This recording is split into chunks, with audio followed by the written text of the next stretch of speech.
How are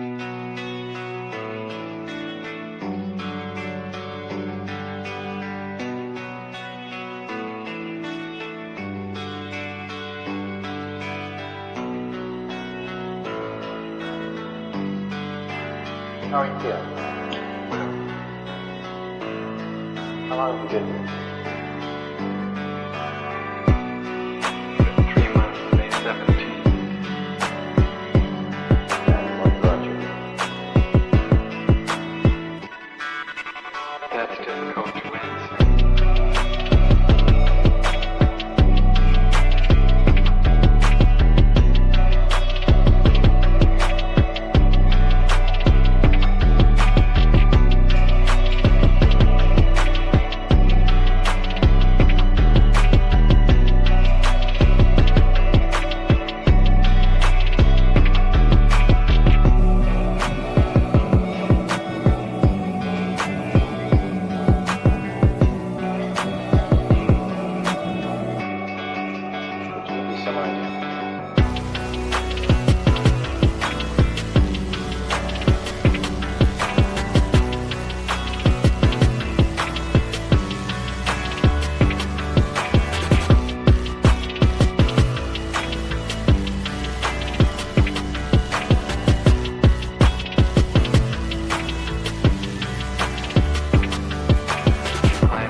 Eventually resulted in your being here in the hospital.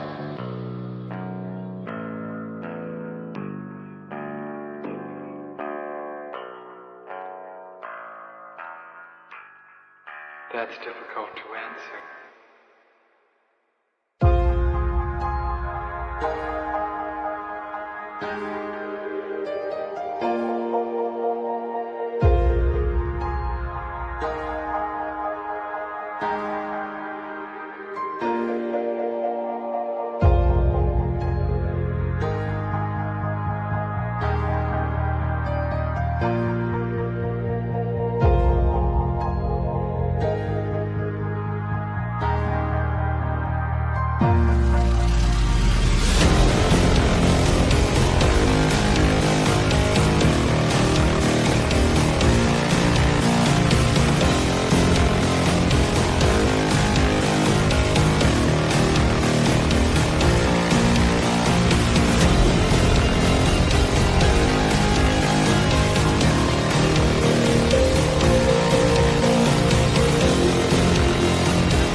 is the end. There's a noise inside my head of crying people facing death. Is this the end? Is this the end?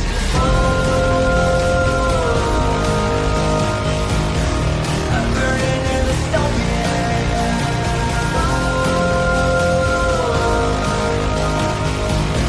There's no place to hide.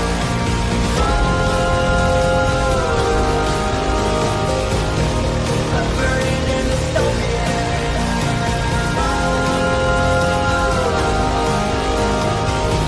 This is the final fight. What have we done to the world?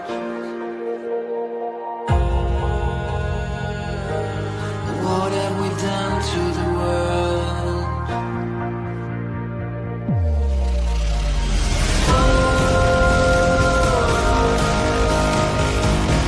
I'm burning in the stone.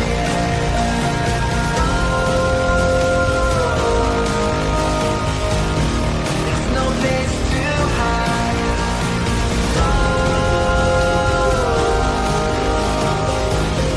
I'm burning in the stone. This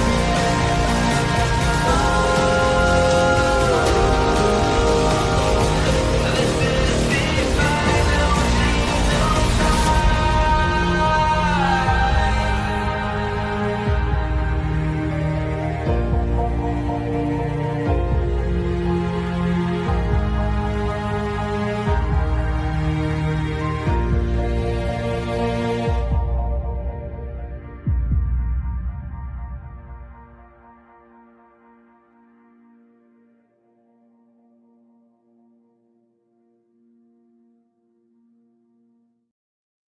All right. We got to make this quick. I want to do a W for 777. Thank you so much for that channel membership. That gets added to the pile of 25 channel memberships that have been given away so far. But we got to make this quick, guys. This was an impromptu decision on my part. We have been spy streaming into a very leftist queer academic conference since 10 a.m. And I've decided to go public to show you guys the last 2 sessions live of this event. However, I am very nervous about this because there is a very high potential for some conservative retardation to happen today in the chat. And that is my biggest apprehension around doing this, is that it's not going to be taken seriously and that we're just going to have to deal with a lot of conservative stupidity and retardation in the chat. So I want to make this very, very, very clear. This is a test case. If the right cannot handle being given access to this information publicly, I will never do it again. And I'm being very clear about this. If conservatives cannot rein in their fucking bullshit and shut the fuck up for like 2 to 3 fucking hours and actually listen to what's going on, then I will never do this publicly again. I will never give this away for free again. And I don't care, like, no. Oh, we are going to block them immediately. We are going to block them immediately. But again, I'm going to be very clear.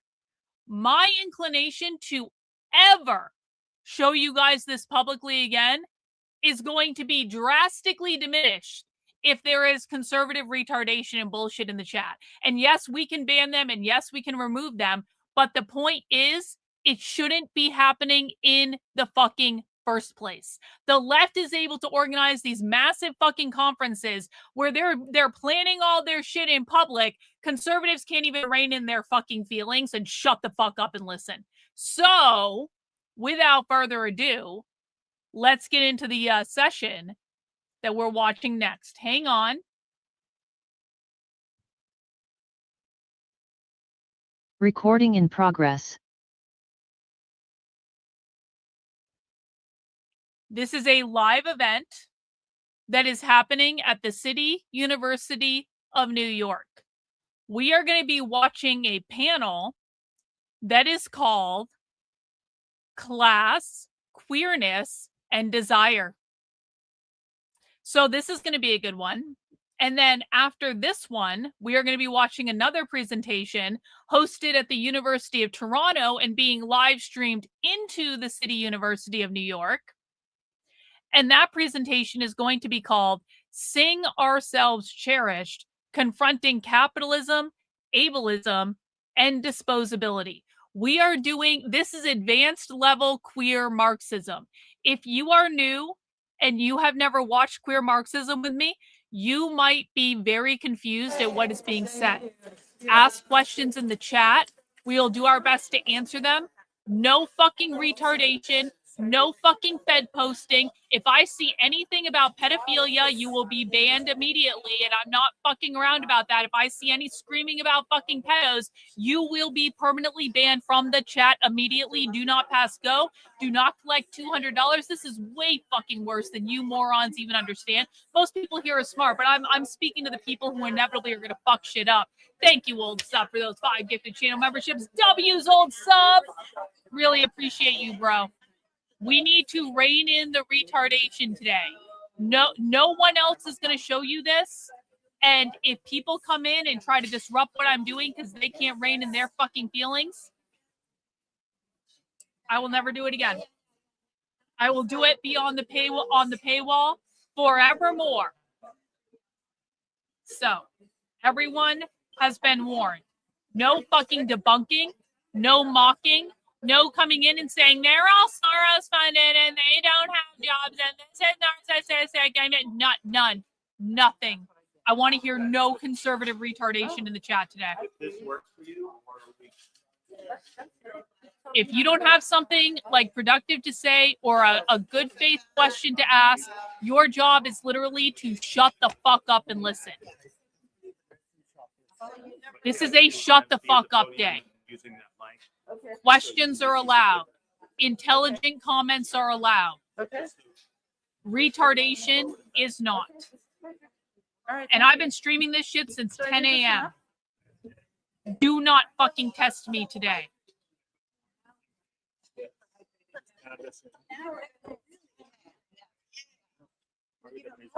And the fact that I have to give this warning, and I know people are going to break it, is just like mind-boggling, but okay. We're going to give it a try. They're getting their shit set up.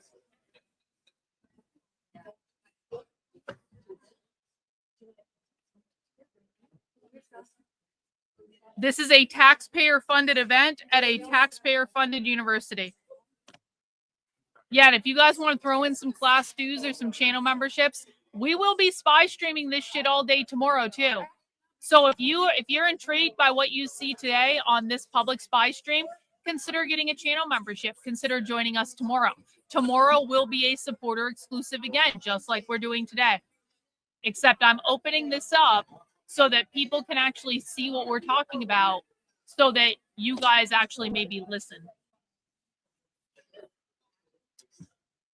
Well, we just saw wheelchair porn on the we were introduced to wheelchair porn, so that was pretty great. And what else do we get today? We got a whole bunch of crazy bullshit today.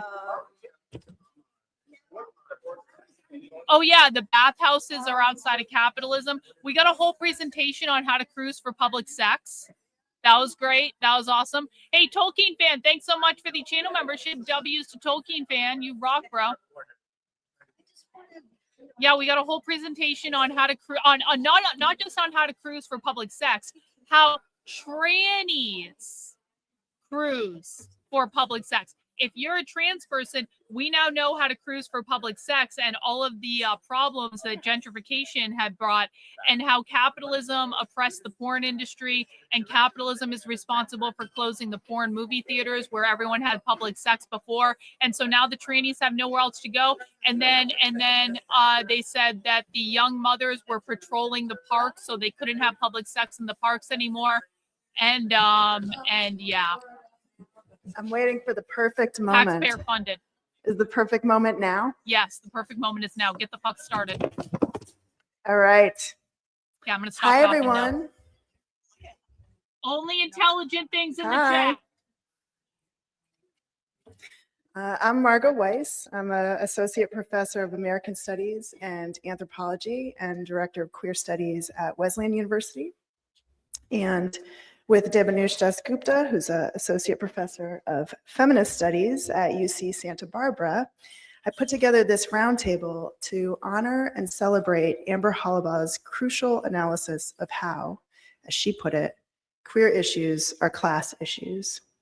Now, if you don't know Amber, maybe everybody in this room already does, she was a self-described radical ex-hooker, incest survivor, rural gypsy, working class, poor white trash, high femme dyke, and a lifelong organizer and public intellectual. She was born dirt poor in Bakersfield, California, and left home at 15. She organized with the civil rights movement and the revolutionary left, SNCC and the United Farm Workers inside prisons, and with draft dodgers.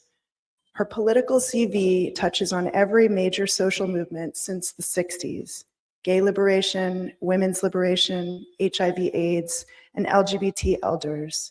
And in this work, she always centered class and desire, campaigning against the Briggs Initiative in union halls across rural California, for instance, or doing AIDS work in prisons, shelters, and SROs, eventually creating the Lesbian AIDS Project at the Gay Men's Health Crisis in New York City. And unlike most upper middle class radicals, in her early years, she supported herself through sex work. As a high femme lesbian hooker and a commie dyke organizer, she recalled, politically radical lesbians or women's liberationists lived in one stratosphere. Working class femmes and hookers lived in another. I appeared to be the only person straddling both.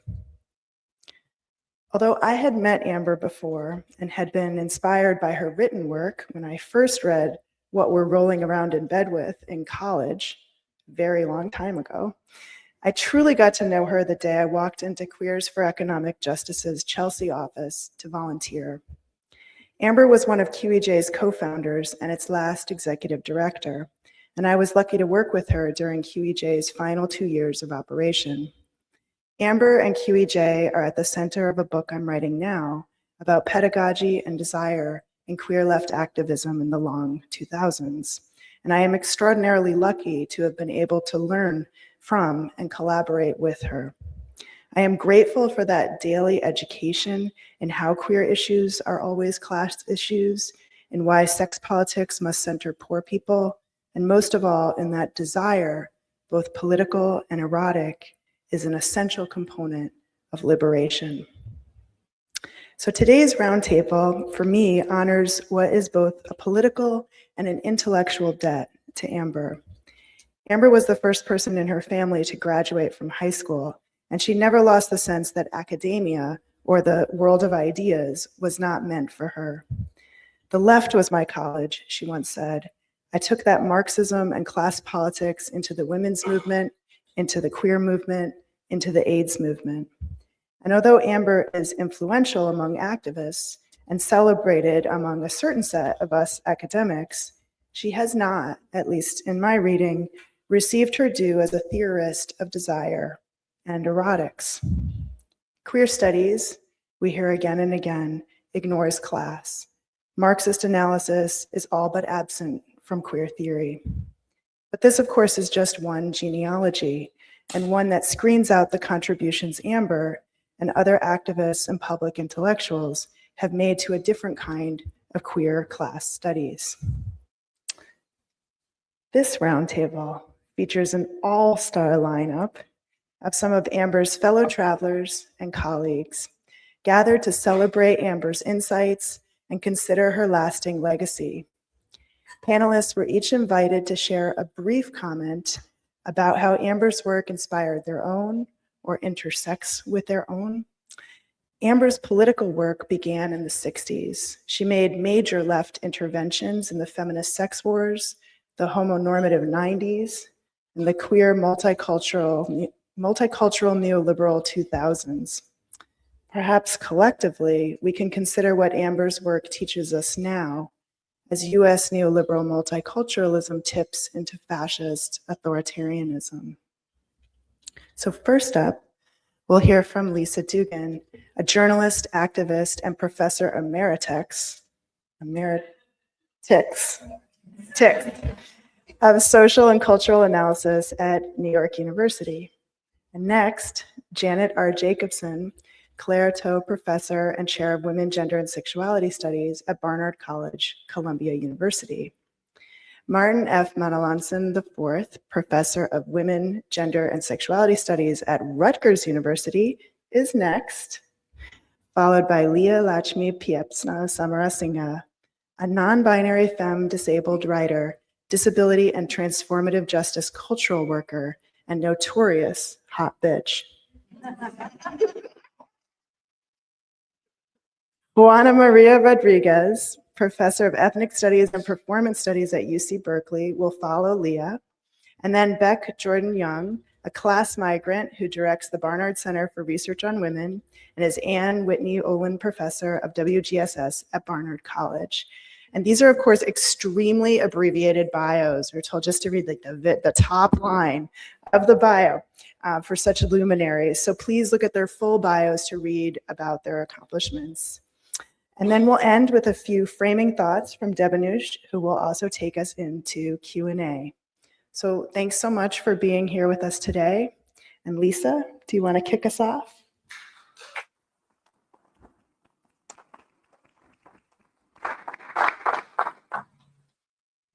Hey. I want to start out by saying that Amber was part of a generational cohort of working class dykes who really transformed our movement in the 1980s. Working alongside people like Jewel Gomez, Cherie Moraga, Joan Nessel, and Dorothy Allison, the interventions that Amber made were made collectively by a group of really fierce activist intellectuals who shaped thinking and activism way beyond their numbers. And I want to pause before I start talking about Amber to just say briefly something about Dorothy Allison, who died of cancer in 2024. I think we haven't yet begun to honor Dorothy Allison, who is and was an enormous force and was a close friend and collaborated with Amber for decades. So I hope we'll see some more about Dorothy Allison.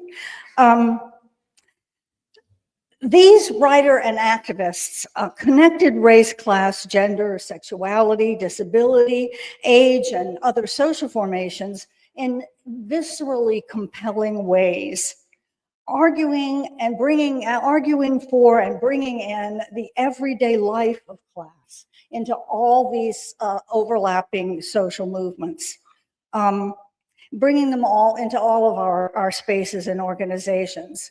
And Robin Kelly, I once heard say that, no one wants to be labor. People want to be part of a collective life that has a collective force that takes in the whole of life: joy, desire, sadness, grief, as well as intellect and politics and mobilization.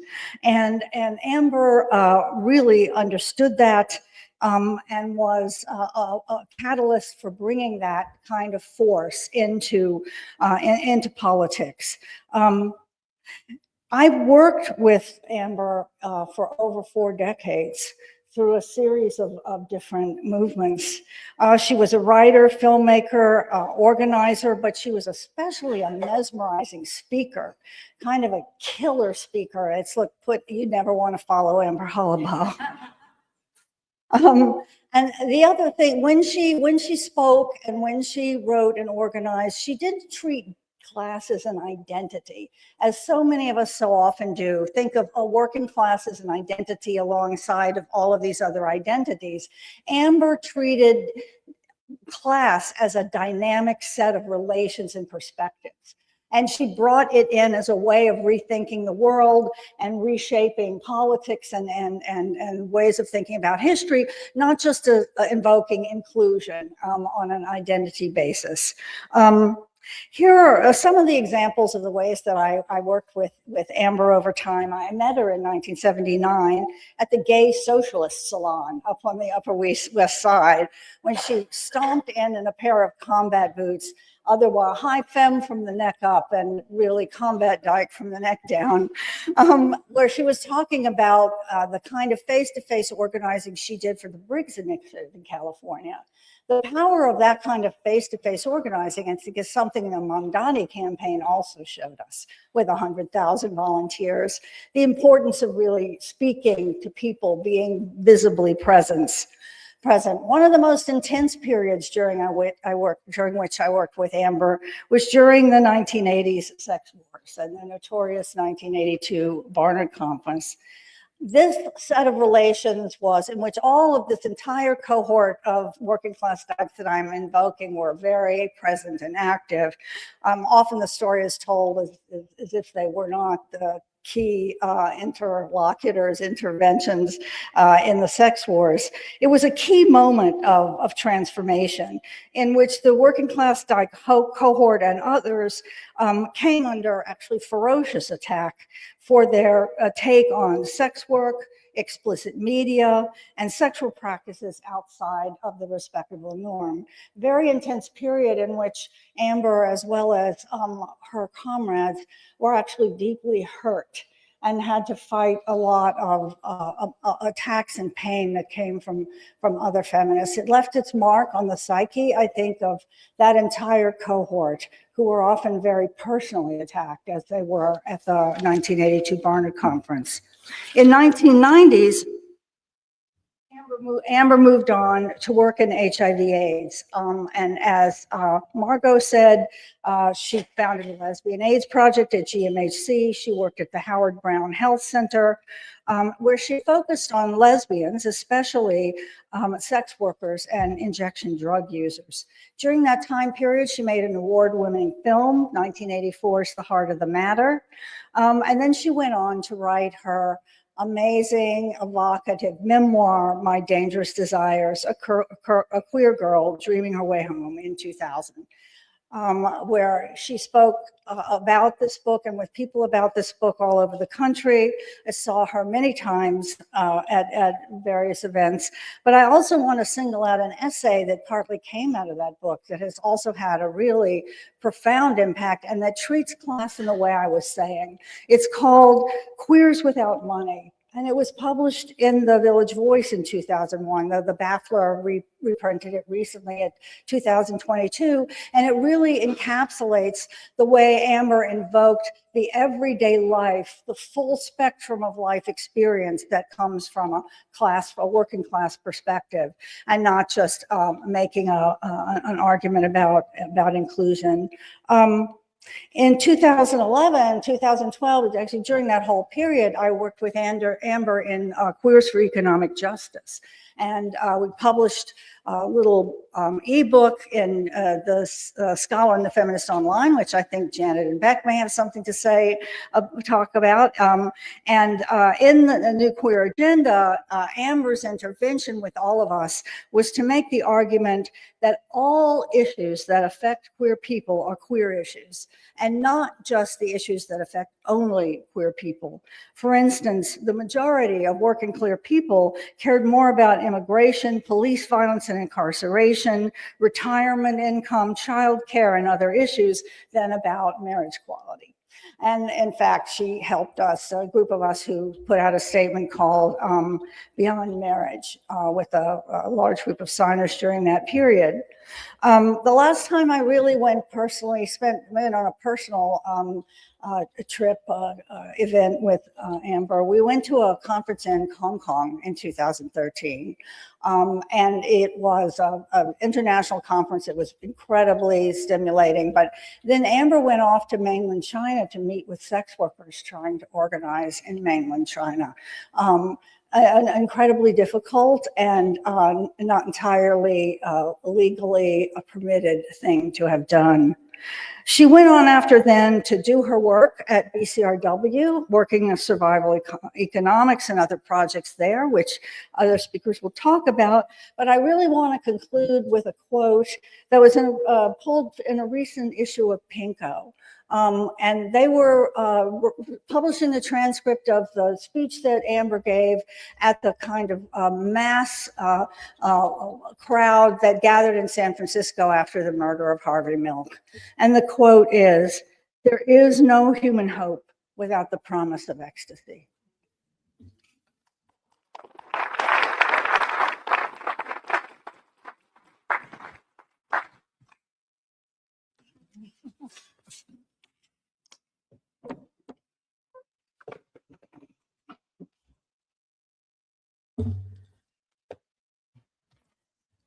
Hi, everybody. I'm Janet Jacobson, and forgive me if I cough. I have very, very, very bad allergies right now, and I'm going to try to go back one slide. The crucial thing about this and about my bio is that I had the pleasure of serving as director of BCRW at Barnard College for 15 years and worked with Amber there. And the important thing about this title slide is bcrw.barnard.edu. In one way, it's very fortunate. I can't show you actual film clips because I just spent the last week watching Amber speak on film, and that's all we would be doing for like the next 6 hours.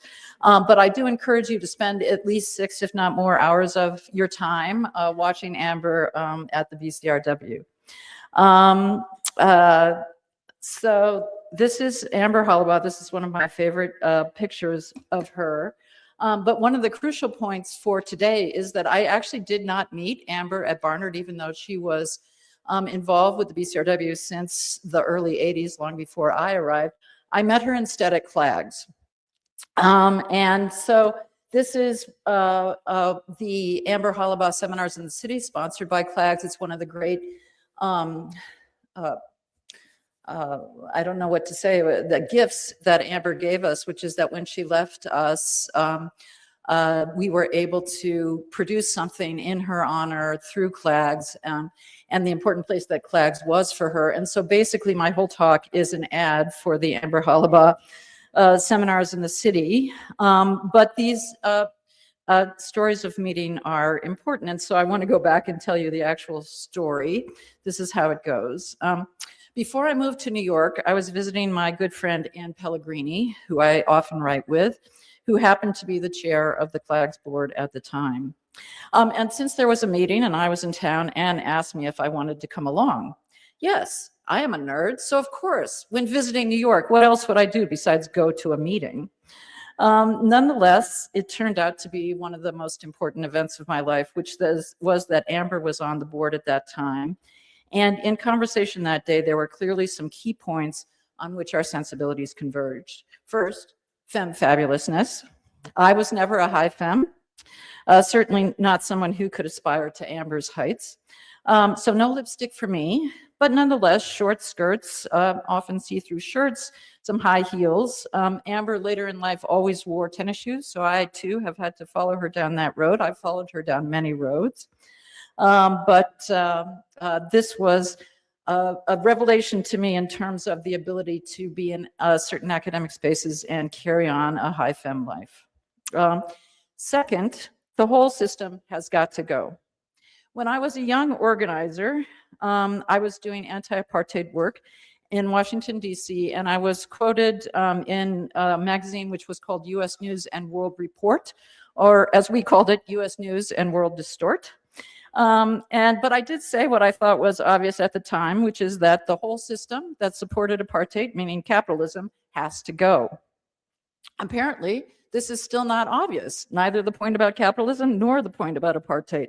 But Amber knew. Here she is speaking at the BCRW. This is in one of the BCRW videos, and I believe this is a young Jen Levin over here in the corner. And what she says is, this is one of the quotes I will offer you, but I encourage you to watch the whole video. Quote, "Why don't you just commit to changing the whole world totally? Why don't you just not give up? Why don't you just decide that in your life, you're not going to agree to less?" Why not, indeed? Then the third thing on which we agreed is the connections between thinking and organizing. Activism and the academy, or what at BCRW is called scholarship and feminism. These connections were the basis of projects on which we got to collaborate projects that depended on the idea that both thinking and organizing should happen in all different kinds of sites. So it was not an idea that scholarship happened in the academy and action happened in organizers, but rather that cross-pollination of different kinds of thinking and action from different sites could produce this total change to the world. Crucially, for our conference here on queer class relations, I think the sources for Amber's commitment to this idea include her own drives and desires, certainly, but also a social context of class organizing in which reading groups, often of highly theoretical texts, were combined with feminist consciousness raising, again of often highly theoretical texts, in which ideas and experience were purposefully brought together. And of course, Amber was a fabulous organizer and thinker and writer, and some of the main goals of the collaborative projects at the BCRW was to, for her, she wanted to articulate the place of queer living, and especially of desire, in a class-based feminist analysis that took work, and especially sex work, seriously. These projects included Desiring Change. This is from the inside cover of the report for that project, which was a series of workshops hosted by Amber at BCRW, and an organizational survey undertaken by Serena Khan that asked how, quote, desire, the erotic, and sex work connected to organizations ranging from South Asian Network, the Latino Community Strategy Center, and the Dolores Huerta Project in LA, to the Audre Lorde Project, the Center for LGBTQ Issues, and QEJ here in New York. The point of the report, Desiring Change, which was written by Catherine, Sammy, Amber, and myself, is that in Amber's words, quote, desire is an engine for social change. And this, one of the things, I mean, you can see from Lisa's quote as well, Amber's ability to crystallize something in words was just amazing. Desire is also a site of difference and expansiveness. Amber was dedicated to the idea that people desired all different kinds of things, and that one way to break through heteronormativity and homo-nationalism was simply to talk about these differences openly. Doing so could lead to more connected and more expansive movements for change. Here she is at the 40th Scholar and Feminist Conference on a plenary panel that was called Expanding Feminisms. And I like to think that her hand gestures here show the expansiveness of her vision for our movements and what might be possible. Amber brought a lot of this work together in a project called Queer Survival Economies. And you can also find many of the videos at queersurvivaleconomies.com. So some of the same ones that are on the BCRW site and others as well. The homepage for this project names Queer Survival Economies as Research, Build, Organize. Again, what more do we need to do? And it includes a quotation from a fabulous attitude, which was produced by the Welfare Warriors Project at QEJ, which again says queer issues are class issues. The project itself is described as follows. Queer Survival Economies is an initiative established in 2014 by Amber Hollibaugh to work at the intersections of sexuality, poverty, homelessness, labor, and the criminalization of survival. Among the many aspects of this project was a conference held again here at CUNY at the Murphy Center called Invisible Lives, Targeted Bodies, which was about the ways in which the needs of working people, and again, especially people who worked in criminalized survival activities, were not recognized. They were invisible, even as they, as individual people, were often targeted by the very state that denied them in every other way. This also produced an important essay by Margot and Amber that was published in New Left Forum, or New Labor Forum.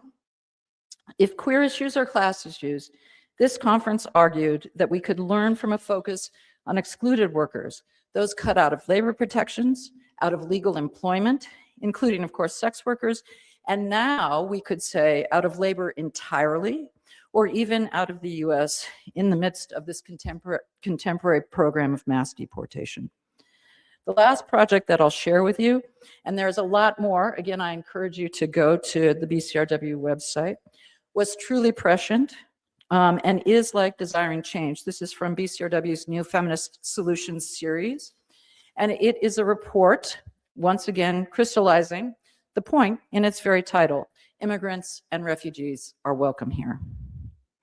And I hope you can make out the photo in the center. This is Amber, once again, smiling and laughing behind and marching behind the QEJ banner.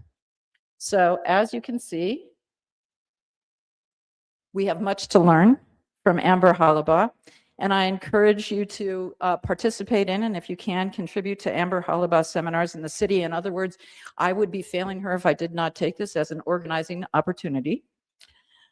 Because there is so much to learn, we can join together and try to create the expansive movement for social change that she imagined, a movement in which queer issues and class issues are class issues and class issues are queer issues, in which immigrants and refugees and sex workers and people with HIV and butch and femme and transgender and gender nonconforming people and all people of color and people without housing and people just trying to survive are welcome here. In order to get to this world, Amber would tell us that we need to think and we need to act, and perhaps most of all, we need to desire. Thank you.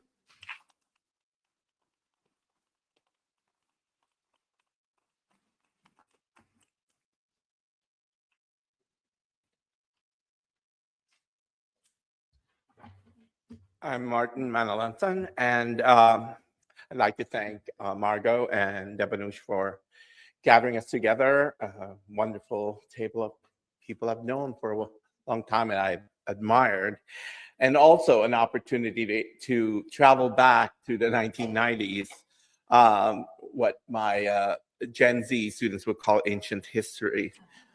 It's true. I had the delightful opportunity of working with Amber Hollibaugh at the Gay Men's Health Crisis when I was there from 1989 to 1995. It was, and I think it's still standing somewhere in Chelsea, the long-standing and oldest private aid service agency, and I believe it still is in the Chelsea neighborhood of Manhattan. Amber was hired to be the founding director, as several people have said, founding director of the Lesbian AIDS Project. It is interesting at this point, particularly in the late 1980s, that it was definitely less of a gay white male disease and more of a disease of the marginal, the minoritarian communities, poor immigrant communities of color, and all that. The first challenge for Amber was to convince people that lesbians were part of the pandemic, that lesbians were at risk for AIDS through various vulnerable positions and behaviors. And the way to confront this challenge was to create a survey. At that time, I was coordinator of research at the agency, so a draft was sent to me for review. One of the things that I first noticed, because it was second prompt, was a series of items for respondents to identify, in as many as they think is necessary, particular sites of where they have worked or lived in. So all of these, like tenements, garages, restaurants, red light districts, convents, prisons, all girls schools, and all that. And that I was like, for a second prompt, I was like, Amber, what are you doing? And I realized, and we had that talk because at the end of the day, despite my confusion and because of my training, where I used to think of class and sexuality as these, separate prompts for a survey, she was insistent on what I would call a messy prompt, and the messiness that was productive in enlightening what essentially she was arguing was to think of class and sexuality not as separate entities, but to think of income or occupation or terms like lesbian, bisexual, or straight as points of inhabitation or sites of inhabitation, modes of life that cannot be calcified or packaged into ready-made categories. In other words, class and desire, as her autobiography reveals, and as many people have testified here, are intricately entangled. What I didn't appreciate then was the ways in which ordinary respondents would have confronted the typical questionnaire about class and sexual identity into things that were enclosed and not capacious. So going beyond the normative questions about educational attainment, annual salary, and class stratified categories, Amber's question or prompt showcased what I would call her undisciplined approach, which I admire and I think I follow today. By not forcing respondents to box their own preconceptions about their economic status and their sexual gender practices. There was something instructive in the ways in which she defined not only positivist social science research methodology, but rather to expose the productive possibilities of unbounding categories of class, sexual orientation, gender identity, and risk for HIV/AIDS. On a personal level, I appreciate Amber's buoyant and bright personality that countered the rather staid, boring Chelsea queens that I worked with. And as you can see, she had that smile. No one smiled in my office. Everyone was like butch as hell. That's why I didn't fit in. But and I say this, she did light up a room, as you can see, and take it from me, I'm a gay man. I know beauty when I see it. She had a smile that light a room, while at the same time, she could be very fierce. And to be in a meeting with these Chelsea queens is daunting because they can be adamant because most of the time they had the money. So she would have to say no. And she would say it defiantly. And I totally admired her for doing that. In arguing in front of, our donors were not just Chelsea queens, they were like millionaires, the Tish and all that. And she was totally poised and unafraid in proposing her ideas. On a personal level too, she had, through some conversations with her, a rather vexed relationship with the medical establishment. It's true. She actually told me that. I was like, oh, okay. But it was not, I mean, it was this vexed relationship, a kind of suspicion about the medical establishment. At first, you could see how it reflected the mood at that point with the Reagan administration and the CDC and all that. But more importantly, I think it was also part of her experience, a lifetime experience with having very limited access to medical care. She herself admitted that she was a rather recalcitrant patient, an attitude that reflected the mood at that time with AIDS activist organizations. More importantly, her own self-realized composure set her against a world that rendered her vulnerably invisible. We bonded for a bit, especially when I told her that I was an anthropology grad student. I was in ABD for 10 years. So, and I was like, yes, but anyway, let's not talk about that. That was the 90s. With an overdue dissertation, and she asked me if I knew her good friend, Esther Newton.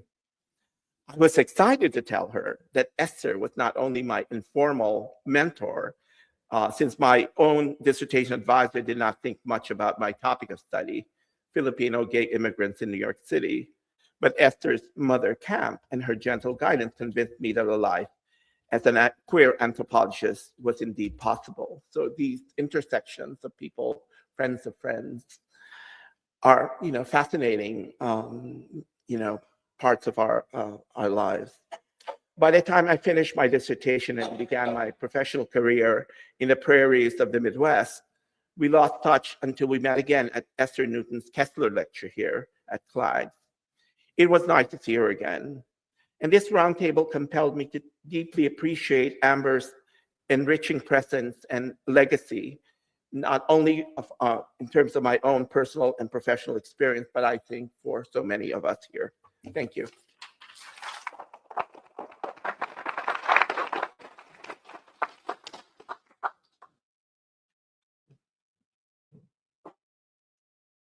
Hi, I'm Leah. I want to shout out this Mean Scary Femme Appreciation Club sticker, which Amber would have fucking loved.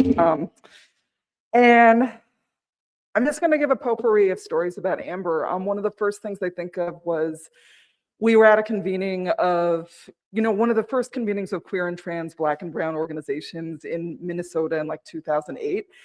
And I ran into her like we did over the years, and she was like, "Hey, doll, what's up? What are you doing?" And I was like, "What's going on with QEJ?" And she's like, "The problem is it's impossible to get foundations or rich people to give poor queers a grant when your goal is to end capitalism and to give people money so they can buy food."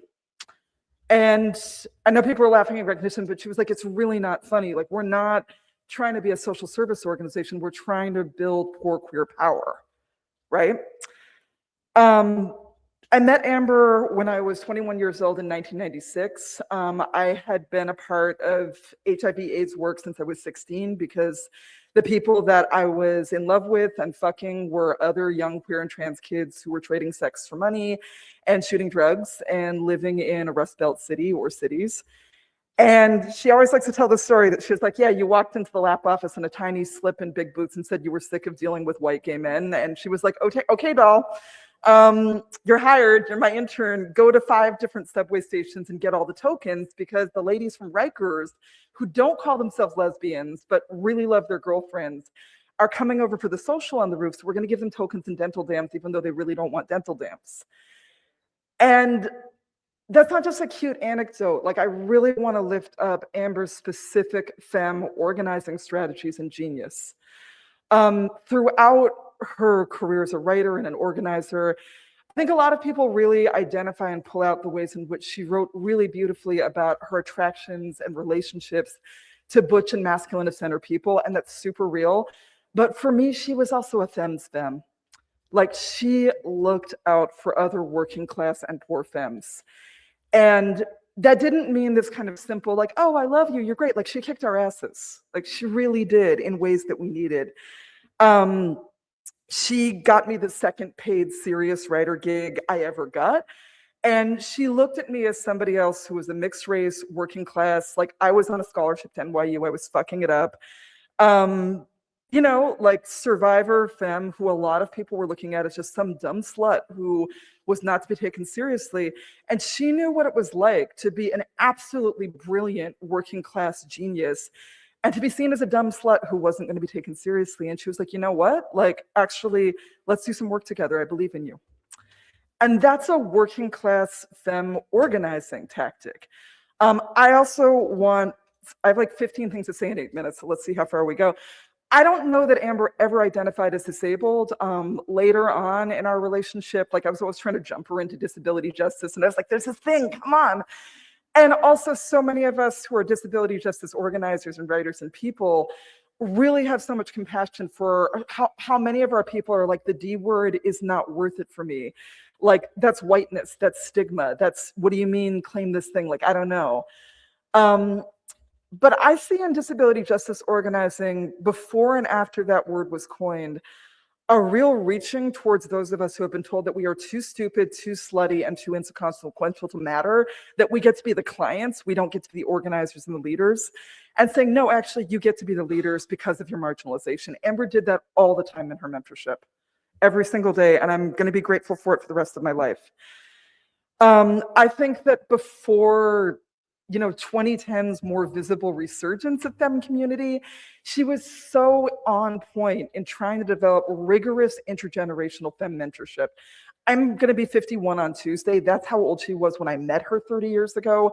And she taught me so much shit that I had no idea what she was talking about, but I have really pulled out of my memory bank in the 30 years since around what it means to be a survivor who is not meant to survive and to age, and to be in a body that has worked really hard on the pole or in the streets or in the organizing line, whatever, and to grapple with desire and to grapple with still claiming sexuality through disability and aging. Some other things I really want to point out, like, the whole centrality of this panel is about her lifting up desire as a fundamental revolutionary practice. I want to say that there are so many places in her writing where she's very clear that desire is not simple. It is frightening, it's monstrous, it's terrifying to grapple with. You fuck it up all the time. And I think there's also a huge through line where her work meets disability justice practice.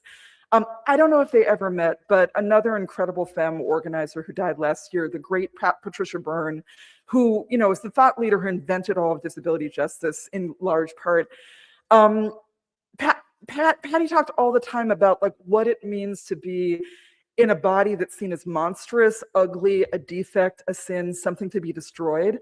And to be like, I actually get to fumble my way towards not just knowing that I have the right to desire something, but towards what those desires are when abled, white, colonial capitalist world tells you that like, that's not real.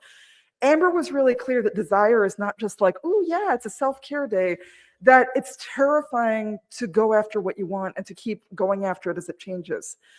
I think I'm at the end of my time. I want to say that one thing that's interesting to me in recent times when I think about the influence of her work on revolutionary politics now, two things. One, I was telling someone recently that in the late 90s and early 2000s, everyone I knew who was a radical was also a sex radical. And it wasn't simple, but we were like, no, desire's in it. And I've seen this thing happen. And, you know, we were all working class or poor, right?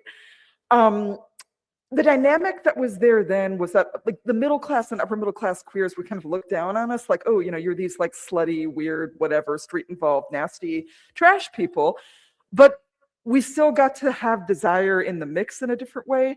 Now what I'm seeing sometimes is there's been a flip where desire is seen as a luxury for the middle and upper middle class. And I've seen like some, not all, but like I've seen an upswing in younger queer and trans folks who are like, the world's so fucking terrifying, what do you mean desire? Right? And desire has also been marketed and repackaged as a thing that you can buy, right? Not the kind of bloody, oh my God, I don't know why I want this, but I do. This is scaring me. I'm having to be really honest, fulcrum of it.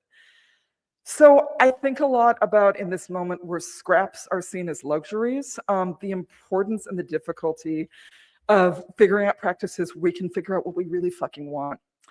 And I think a lot about Amber as somebody who was doing disability organizing as a working class femme AIDS organizer in the 90s and beyond, in the pandemicene, with this majority disabled planet of long COVID, PTSD out, multiply disabled folks, where the same ways in which we were figuring out, like, how do you use a dental dam when it sucks? How do you do harm reduction? How do you still claim desire in an epidemic? I feel like so many of us in disabled leftist world are figuring out how to maintain connection, pleasure, and joy in the Cripicene, you know, with the forever pandemics that are going to keep coming. Is that it? Oh yeah, last up. Amber was a childhood sexual abuse survivor, and she was so out about it. And she was part of a 90s cohort of radical queer femmes, mostly, who were very out about their survivorhood and were like, this is actually a core of my politics. This is a place where my radicalism comes from. So I want us to remember that. And I feel like CSA is always everywhere and nowhere, right? In like political discourse a lot of the time. You know, we're right in the middle of the mindfuck of Epstein being everywhere and yet being vanished.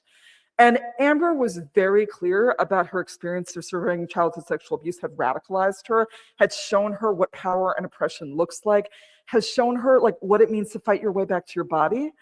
And, you know, she's not alone. I want to lift up groups from Generation 5 to Mirror Memoirs who also have been doing that work. But for myself also as a CSA survivor, I want to encourage everybody in here, survivors and not, to continually look at how CSA lifts up all forms of oppression in this world, and that some of the desires that we keep reaching to make the world that we want to come have to come from figuring out how to end it. Thank you.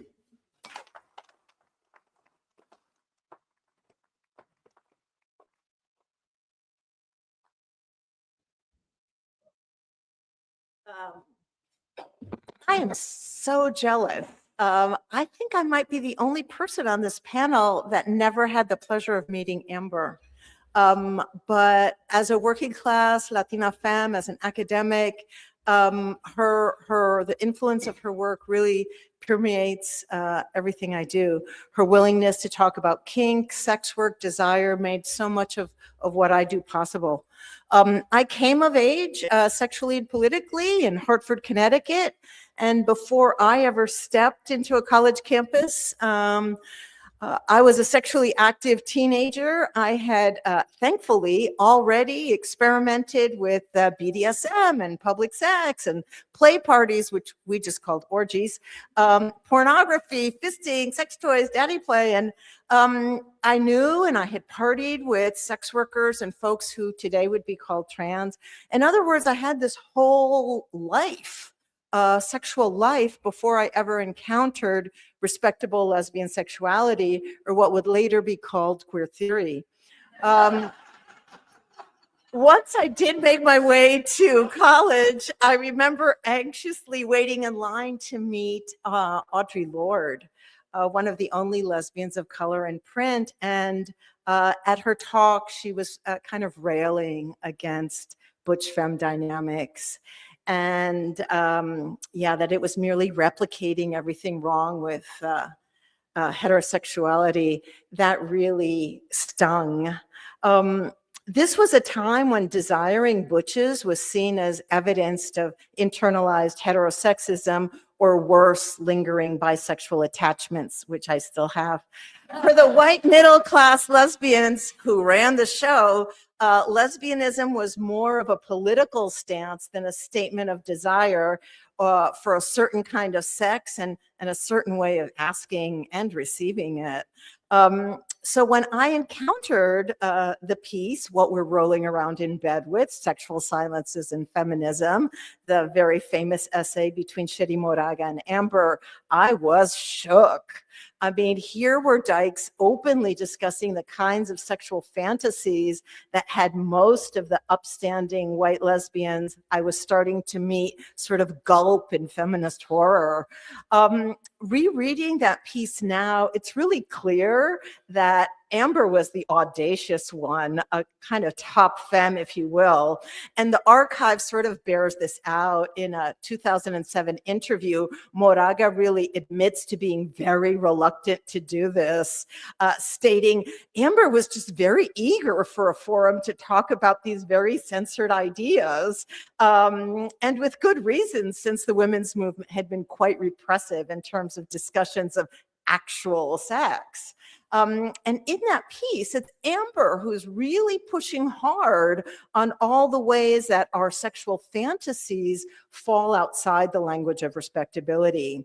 She writes, I don't want to live outside of power and my sexuality, but I don't want to be trapped inside a heterosexist concept of power either. This idea, right, that she was already thinking about how to activate tropes of colonialism, patriarchy, violence, the tropes that surround the scene of sexual encounter, particularly for those of us that have been harmed, including queer encounters, seeing those as resources for accessing pleasure.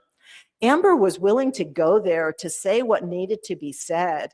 She was talking about sex work as a queer issue, as a feminist issue in the 1980s. And so now I'm going to put on my little organizer hat, because 40 years later, the decriminalization of sex work still generates scant political support amongst mainstream LGBT organizations. And I love the way this conference has made that so central. The criminalization of sex work needs to change.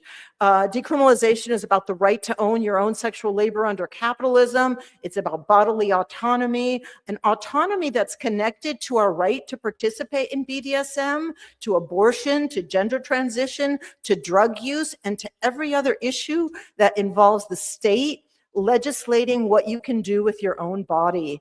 Sex work is a labor issue, right? Work is work. But unlike so many other shitty jobs out there, sex workers are not afforded even the most basic forms of legal protection. And it is not just bad clients. Because the work is criminalized, sex workers are continually susceptible to the harassment and violence of the police.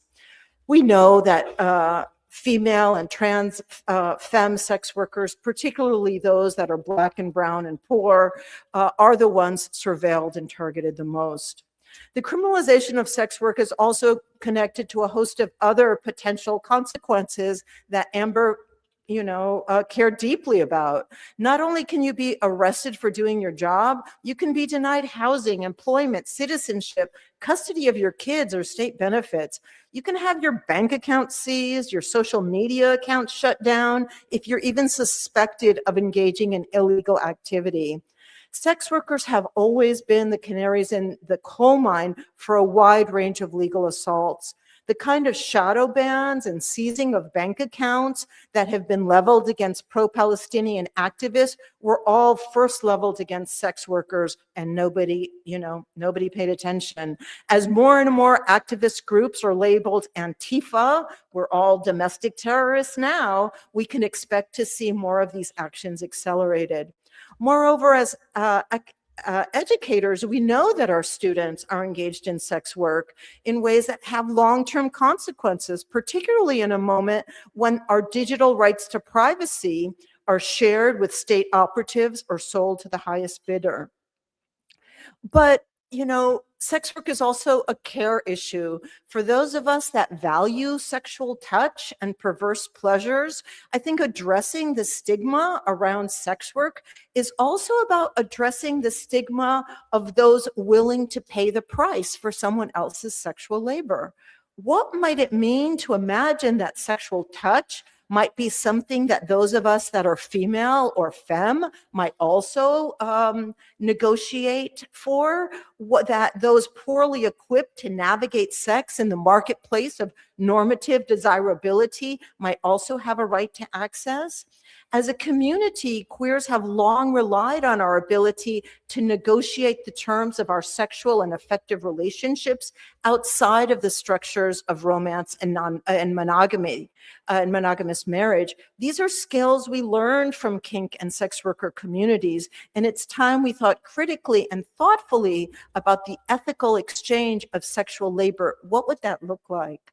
Instead, today we have a wave of sexual panic, traveling under the sign of trafficking in doctors' offices, airports, schools, and bus shelters. We see posters that invite us to spot the signs that someone's being trafficked.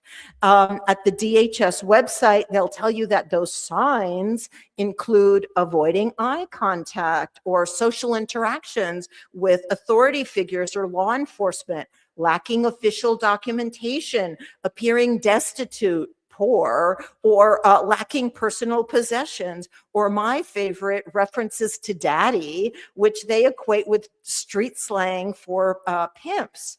Today, trafficking discourse gets marshaled to train Karens in spotting and reporting suspicious behavior, and does nothing to encourage Karen to pay her immigrant nanny a living wage. It's not that human trafficking is not a real and urgent social issue. It is, but we need to understand it in relation to the extractive demands of global capitalism and the rights to mobility and movement. While some of this trafficking discourse might appear quite absurd, capable of ensnaring anyone who is poor, undocumented, unhoused, or distrustful of the state, that is precisely the point, and the consequences are wholly predictable. Most recently, we're starting to see a host of sting operations. I was an expert witness on one of these. Sting operations aimed at cracking down on trafficking and child predators, even as we have a rapist in chief in the White House. These sting operations have increasingly become ways to lure poor people into committing crimes and then setting them up for falling for these police-made traps. As a labor issue, as an economic justice issue, as a disability rights issue, as an immigration rights issue, as a criminal justice issue, it's time for queers to commit to the decriminalization of sex work. Amber would have wanted it that way. Thank you.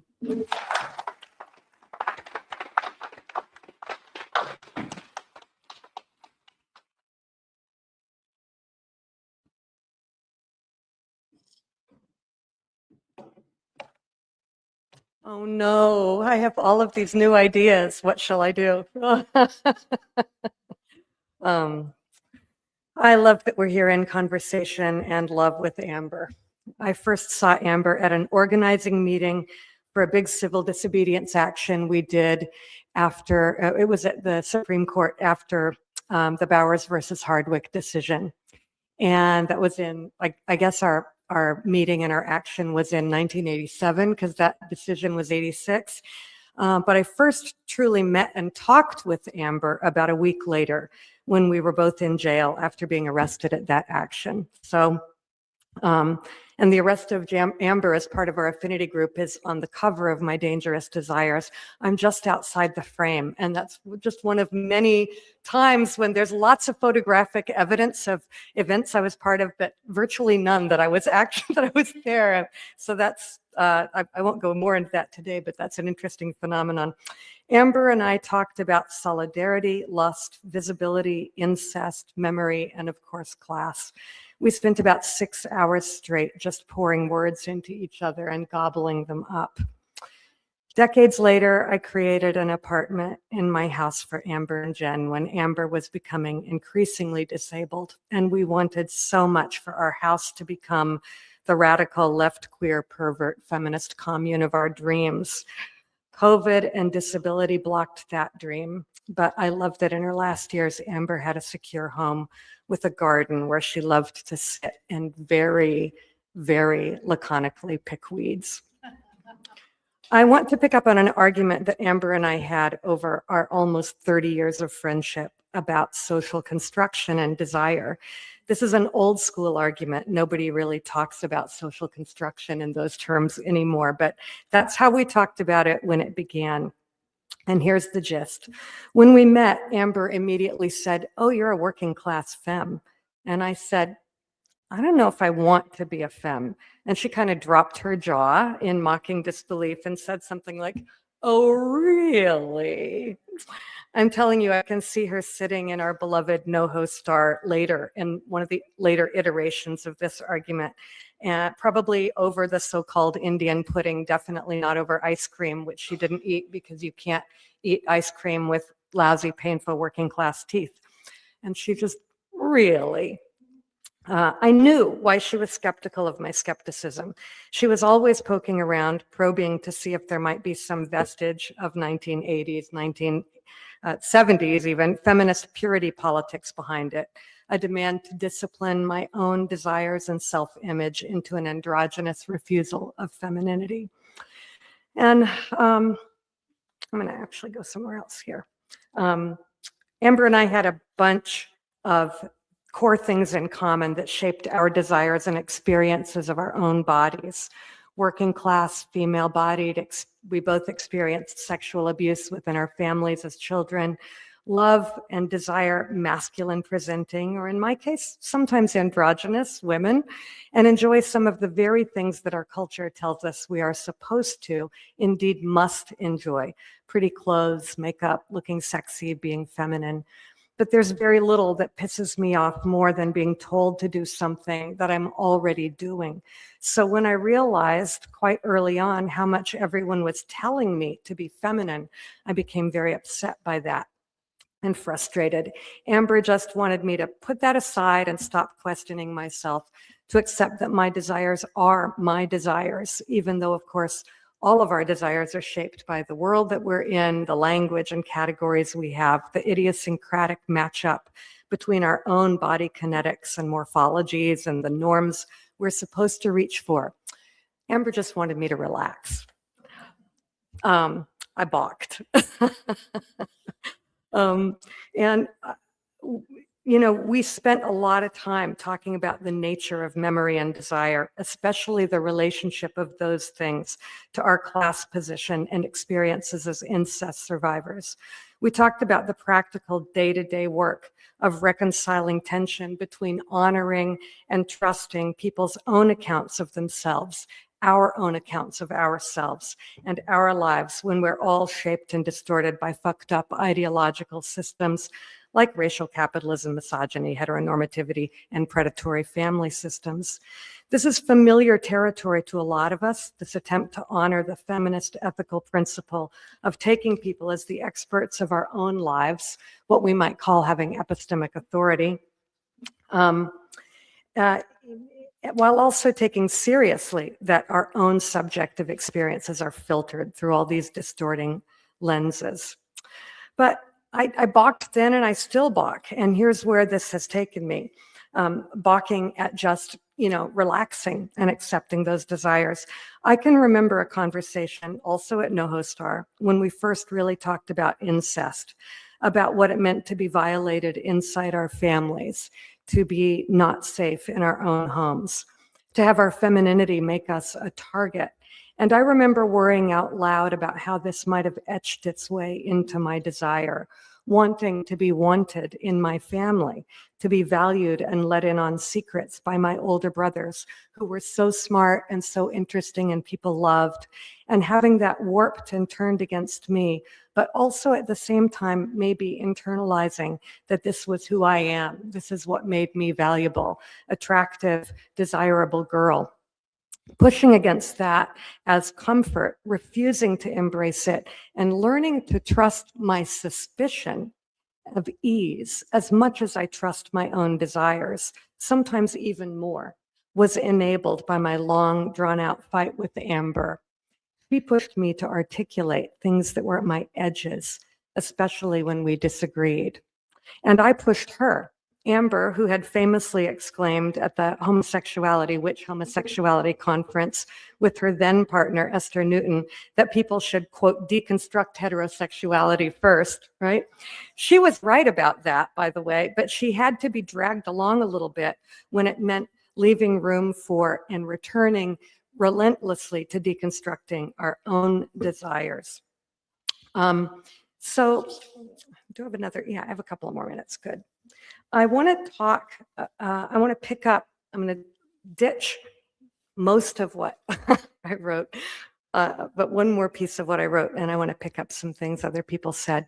Amber was right when she said that desire has to be at the core of our revolutionary practice, but it can't be the easy received desires that are systematically, relentlessly sold to us by misogynist racial capitalism. We know that. Amber knew that. She talked about embracing having the wrong desires, being seen as wanting the wrong things all the time, right? And I honestly never wanted to be normal, but I have wanted some degree of comfort. And here's the gross word, mastery of my circumstances, especially because that was really not allowed as a working class girl. But knowing the deeply casually racist, sexist, nationalist fantasies that shaped me means that there's no innocent, pristine desire to pursue any more than there's a pristine self at my core.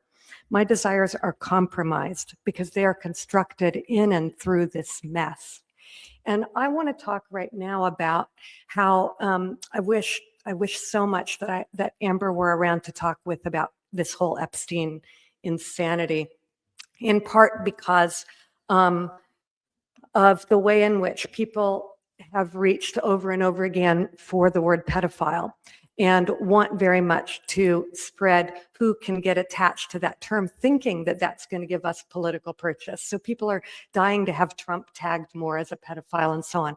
And I want to insist that that term, that concept has never been useful to us and is a complete misdirection from the beginning.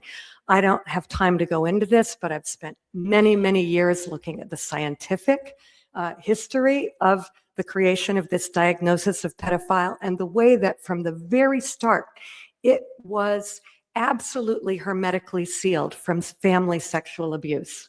Anyone who had supposed easy access to children was normalized. The pedophile was the person who had to go out of his way to get to children. And as a result, queer men, gay men in particular, were attached with this probable taint, but definitely anybody who was going after some other man's property, i.e. children. And so I think that's one thing that I want to insist, that this grooming, this attachment, these two things come together, because for me, I was groomed to be a femme. And we were all also groomed actually to be prey in one way or another. And if we take a look at the whole culture that Epstein and his entire vast network of enablers and co-predators have displayed in public for years without ever knowing the specifics of the crimes. The culture of predation on young women, young girls, and in some cases boys, was there in full glory.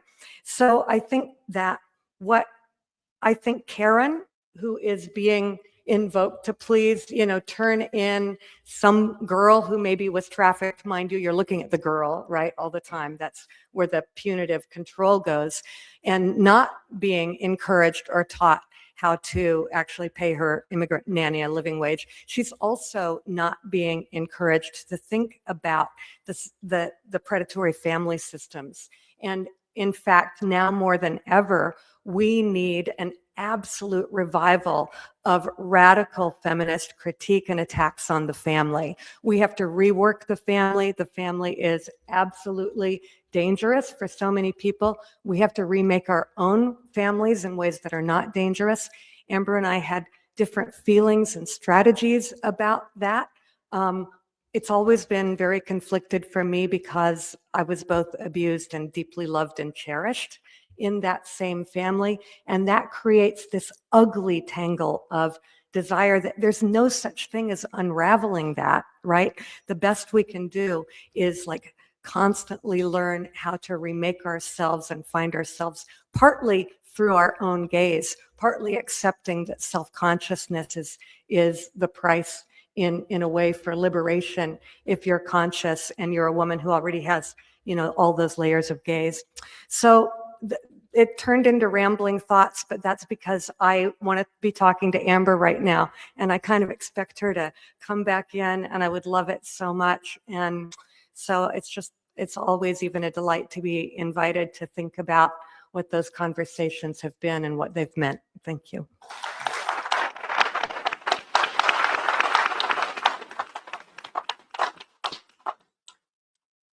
Thank you, everyone. I also met Amber among many places here at Borysenko Auditorium at another CLAGS conference that Paisley Cura had organized as the first trans-identified ED of CLAGS, which was the National Trans Studies Conference. And it was quite international as well. At that moment, we had Mauro Cabral from Argentina. It was a moment of war, unending war, and yet another moment of unending war. So much like all of my co-panelists, some of whom are friends and mentors and people why I'm alive or here, I'm still have hopes in the academy. So thank you for being who you are in your lives and your scholarship, because some days I just want to leave it all and go sell coffee, but I'm still here because of you guys. So I just want to say that we are at a moment, not a moment, a continuing moment of unending war. As a scholar of migration studies, I point out to my students that this moment of ICE is not an exception, that it has historically been building, and that the US since the 80s has been a state that has been detaining, deporting people, and that we have to situate detention, deportation in the geopolitics of racial capitalism, that US immigration politics is related to regulating workers and laborers and the price and the ability of workers to negotiate their price, and to keep captive bodies, all of which got really enriched and supported by my work with Amber and Queers for Economic Justice. Terry, who's here, was on the founding board. Jen, thank you. I want to acknowledge your work. My friends and everybody who's here, we have worked together, collaborated and written and met through. So I want to highlight two things. One is desiring change, which Janet has mentioned is a great syllabus filler. And so any of BCRW's materials are great ways to demonstrate to students the radical potentials of queer feminist practices. One of the last phone conversations I was having with Amber was after Sherry Moraga was being awarded the Lucius Leal Award at UCSB. And I knew they had met and they had written the piece that many of us teach. And I was asking Amber, I was like, Amber, what is the difference between an organic intellectual and queer activist? Let's go. darling, that's a big question. You know, I am making soup, but I'll talk later about that. We never got the chance for that. Margot and I kept dreaming about bringing Sherry and Amber on virtual medium and like revisiting what we were rolling around in bed with. That did not happen, but I did meet Sherry for dinner after Amber's memorial because she wanted to come but couldn't make it. And I asked her, how did the two of you meet? And Moraga said, well, it was Dolores and 18th. There was a vegan cafe restaurant, which is now a cafe, you know, by the Mission District. And that Amber was working at Modern Times bookstore and would walk down to that restaurant and order. And Sherry Moraga was working as a server at this restaurant and thought, who is this gorgeous, you know, woman with blonde hair reading stacks of book about communism? So she went up to Amber while Amber was reading The Romance of American Communism and said, who are you? And hence started their friendship. And Sherry said, you know, Amber is the one who helped me understand that my working class life was not because that wasn't who I was, that it was the structure within which I was located, and that I could claim that working class likeness in the movement, right? And much like that, when I came into the paid LGBT movement after my graduate school work in the United States, it was the late 90s, and I worked for a national LGBT organization that shall not be named.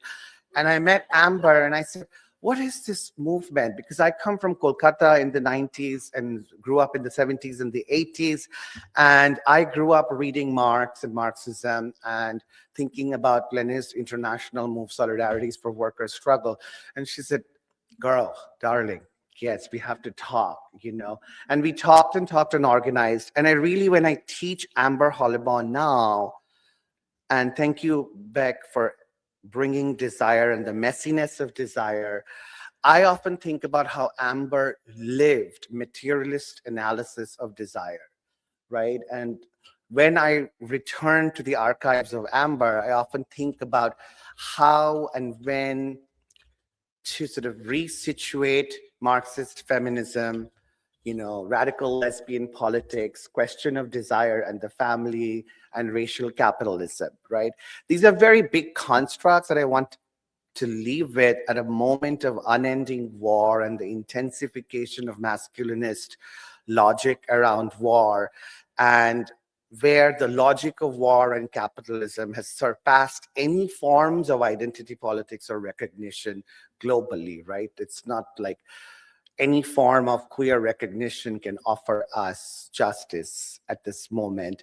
And that is the legacy for me of Amber and Queers for Economic Justice, where, you know, when I was undocumented and I did not have work, Amber and Joseph called me while I was cleaning apartments and said, we are putting together the Beyond Marriage statement, and I know you're working on like bringing together queer immigrants and have a critique. I wrote this small piece in a South Asian journal called Why the Gay Rights Movement is Anti-Immigrant Rights, because the gay rights movement often only wanted to talk about partnership recognition-based laws for when it came to immigration reform, but never really wanted to talk about comprehensive immigration reform or pathways to legalization.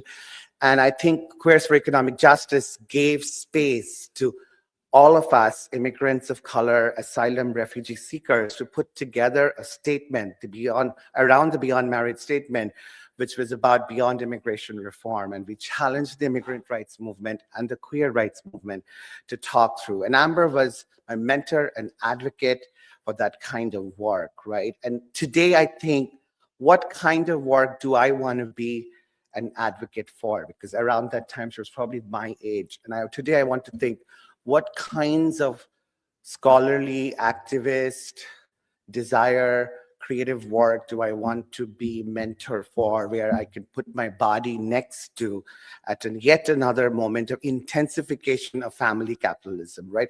This government, this prime not the Prime Minister, this president, for me, is another model of factory farm, like the farm and the family producing billionaire capital and consolidating.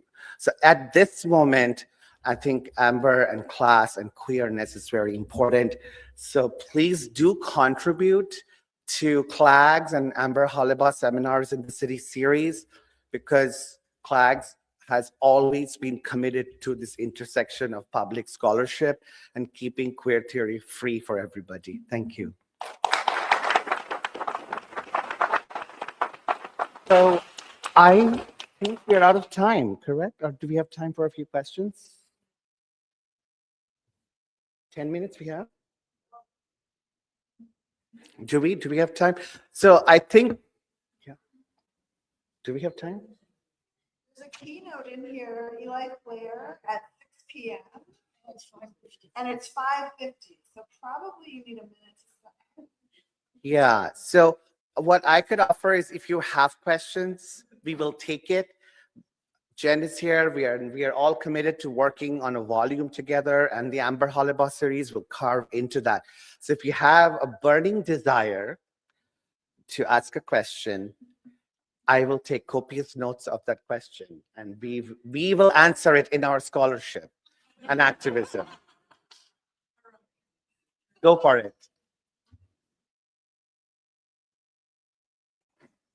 Okay, if not, thank you, everybody.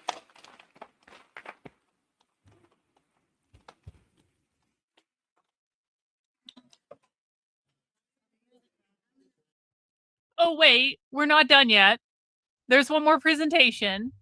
Just in case you thought that that wasn't going far enough, and you guys are welcome for that, by the way. You're welcome. You're welcome. Literally no one else on the internet is covering this. No one else on the internet is showing you this shit. You are welcome. There's one more presentation in this event tonight. No, Chandler has nothing to fucking do with this. Don't be a fucking retard. And again, guys, we have a no tolerance policy tonight for conservative retardation and bullshit. Many people have been testing me in the chat, and those people are getting put in a timeout. And then if those people come back from the timeout and they continue to fucking test me, they're getting permanently banned. And there will be no fucking warning. There will be no fucking tolerance. There will be like zero fucking tolerance for conservative retardation and bullshit. I've been streaming this conference since 10 a.m. I have been watching this shit literally all day. I do not have the patience for conservative retardation today. And guess what? We're doing it all day tomorrow too. So if you are enticed by what I am showing you publicly, I've been running a spy stream on this stuff all day. There have been some of us that have literally been watching this event all day behind a paywall. And we will start watching this event tomorrow, also behind a paywall, at around 10 a.m. Cynthia in with the dub. 20 channel memberships in addition to the 50 she already gave. Guys, if you have received one of the 120 channel memberships that have been given out today by my generous community members, you will have access to Spy Stream tomorrow to come and watch this live. Sith over on Rumble with the $5 Rumble Rant. Thank you so much for that, Sith. I really do appreciate it. So guys, how you find Spy Stream, and I'll go over this again later. You go to my channel homepage, you go to the post tab, you will find a post with the link to Spy Stream when I put it up tomorrow. If you want to go back and watch today's, you can go back and find today's and the link to it. We were watching it all day. All right. So we have one more session of this conference tonight. Now, what we have been watching has been streamed from the City University of New York. So for every retard in the chat was like, why don't you just name the organizations? I know the name of the fucking organization, you fucking retards. What you need to do is shut the fuck up and listen. For once in your fucking lives. I know the names of the organizations. I track this shit every fucking day while most of you whine and complain on fucking Twitter. You don't need to know the names of the organizations at all time so that you can go cause fucking chaos and nonsense that I do not want. What you need to do is sit down, shut the fuck up, listen, ask questions, nothing else. Nothing else. Nothing else. You want to know why? Because I don't trust you to not fuck this up for all of us. That's why you don't need the name of the organization. What we have been streaming so far has been streamed directly from the City University of New York, which is a taxpayer-funded institution. This conference has been going on all day long. The session that we are about to go into is being streamed from the University of Toronto into the City University of New York. So the auditorium that we just saw, what they are now going to be doing as a group together in New York is watching the same live stream that we're about to watch from the University of Toronto, who is specifically partnering with them to stream this into their conference in New York. What can you do to stop them? Not a goddamn thing. Sit the fuck down, shut up, and listen. How many times do I have to say this? We are doing nothing to stop them. We do not disrupt them. We do not cause problems. You do not use that name with me. We do not do anything to stop them at all. What you need to do is sit down, shut the fuck up, and listen to what's going on and educate yourself about what is actually going on, not engage in conservative bullshit and nonsense. And if you are unwilling to do that, if you are unwilling to listen and to learn and to figure this shit out, and we will help you, but you need to shut up and listen. That is your only job right now. If you are not willing to do that, there is nothing that you can do. Which I explain all the fucking time. You know, I spend half of my day-to-day getting told by conservative retards on Twitter, you don't even have any solutions. I do actually. Sit down, shut the fuck up, and listen. This has nothing to do with Q. In fact, you're getting a 5-minute timeout for even bringing that shit up. My God. My fucking God. My fucking God. Thank you, Shigalago, for that channel membership. I really do appreciate that. What do? We want to stop the left. We want to stop the left. Okay, sit down, shut the fuck up, and listen. No, what do we actually do? Sit down, shut the fuck up, and listen. No, Karlyn. What do we actually do? What do we do to stop the left? What do we do? Sit down, shut the fuck up, and listen. That's what you do. That is the only thing that you do. That's it. Let me get into the other Zoom now.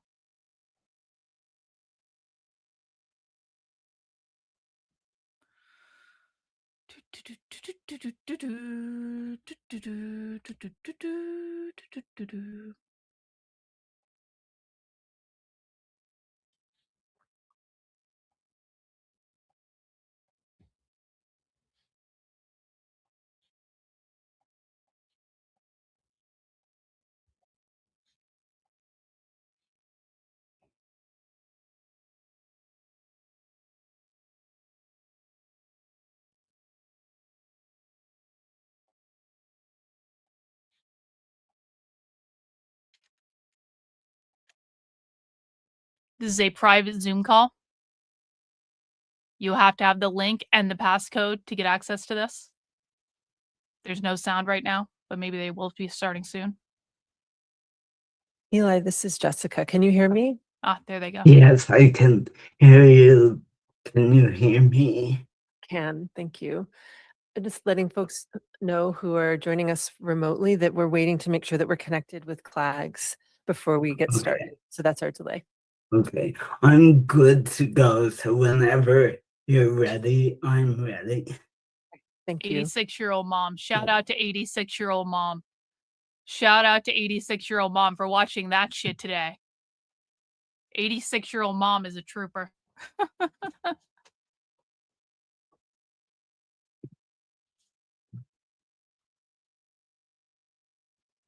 This is going to be about disability studies, guys. Disability theory is part of queer theory. Hey, thanks, bro. Appreciate that. Appreciate that. Disability justice is about the idea that capitalism only values able-bodied people. Capitalism oppresses people with disabilities. It's a subset of queer theory. We saw a lot of disability stuff today. That was pretty great. Yo. Thanks for being a member of the channel. Appreciate you. Well, they believe everyone already is disabled. They believe that capitalism disables everyone, so they believe that we are all disabled. We are all responsible for caring for one another. We are all disabled. Something like that.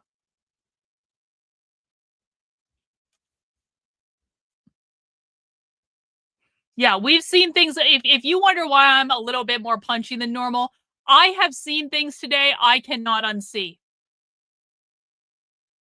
I saw whipped cream in a black man's ass about to be licked out of it by a fucking guy in a wheelchair who was doing an art experiment, okay? I have seen dicks today. I have seen more than I ever So we're just doing wanted to see. unfamiliar and ambitious technological things here. So we're just going to take a minute to make sure that Clags is in the call and that they can see and hear us. That's our delay. Okay.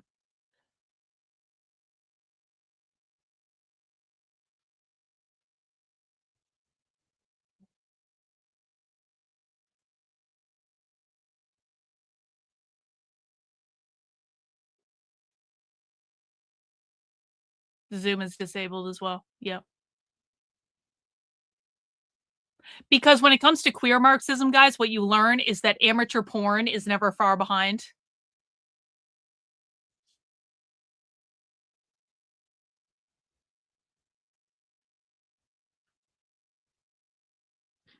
This is their big closing keynote of the day. And again, we're going to be spy streaming this all day tomorrow. They've got another full day of this bullshit.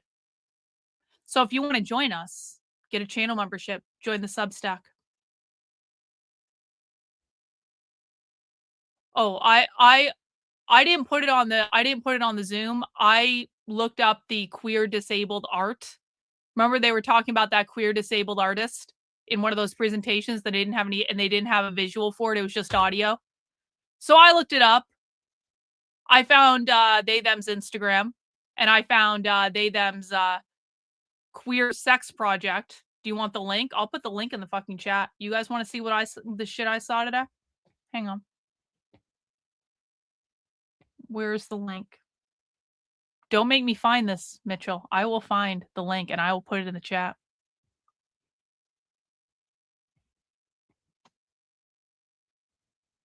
Got it. Found it.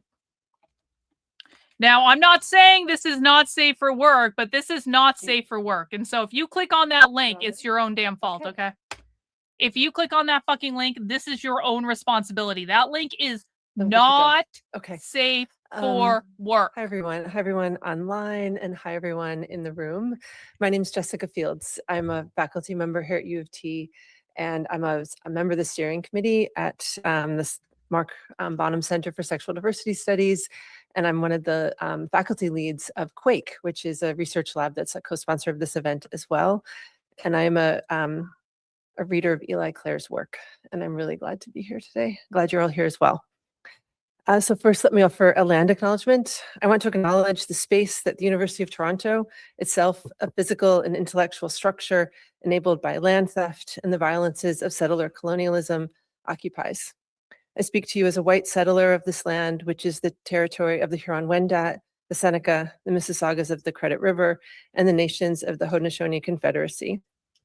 Today, the meeting place of Toronto, or Takaranto, is still the home to Indigenous people from across Turtle Island. Our intersecting communities are comprised of those native to this land, Indigenous people from other territories, as well as settlers who have come here by choice, force, or otherwise a result of colonialism and imperialism. The territory is the subject of the Dish with One Spoon Wampum Belt Covenant, an agreement between the Haudenosaunee Confederacy and the Ojibwe and allied nations to peaceably share and care for the resources around the Great Lakes. The Dish with One Spoon agreement recognizes that we live off the same resources, hence protocols are put in place to ensure mutual respect and accountability to each other and to the land. We are all treaty peoples, and my hope for today is that we come together in the same spirit of this treaty, in generosity, mutual respect, and collectivity. So I'm here on behalf of an organizing team, and I just want to acknowledge Dana Seitler, who couldn't be here today because of a conflict that arose really at the last minute, and Dana's vision of the Bonham Center and of the Queer and Trans Research Lab, and of what sexuality and queer studies can mean on this campus is just behind all of the work that's happening here tonight and generally through the QTRL and the Bonham Center. So many, many thanks to Dana, and we miss you. I'm welcoming all of the audiences. We have audiences here in the room at the University of Toronto. We have audiences online on Zoom, and some of those folks are in New York City at CUNY, at CLAGS, and we're part of a conference that's happening there right now. And this is a vision that's inspired by the work of Matt Brim and really thinking about sexuality and sexuality studies and queer studies and how we can span resources and borders that get in the way of us working together in profoundly collective and justice-oriented ways. So I want to make sure that the Zoom participants know that there are ASL interpreters who are pinned in the Zoom call. There's a live transcription on the Zoom, and there's also a PDF outline of the keynote speech that's available to you. If you have any trouble finding that, they can post to the chat that you're having trouble. And then folks who are in the room here in Toronto can find QR codes at the front of the rooms with the Q&A link. So that's up here, and the live transcription. And there are also printed outlines of the keynote speech at the front on the table. So if you would like access to any of that, please make sure you do. Thank you to Matt and to CLAGS for allowing us here at the University of Toronto to be part of the Queer Class Relations Conference. It's such an honor and a joy to see this vision of what cross-institution collaboration can mean. Thank you. Big thanks to Ash Gatonio and Michaela Clark for their labor. Ash and Michaela are members of Quake, this research lab that I co-lead with Jen Gilbert, but they have been the stars of making sure that this happens. So Ash and Michaela, thank you. Like, really, thank you. And Bonnie, who is hovering around the back, is our tech person who is a source of comfort to me in this moment. So thank you to Bonnie for being here.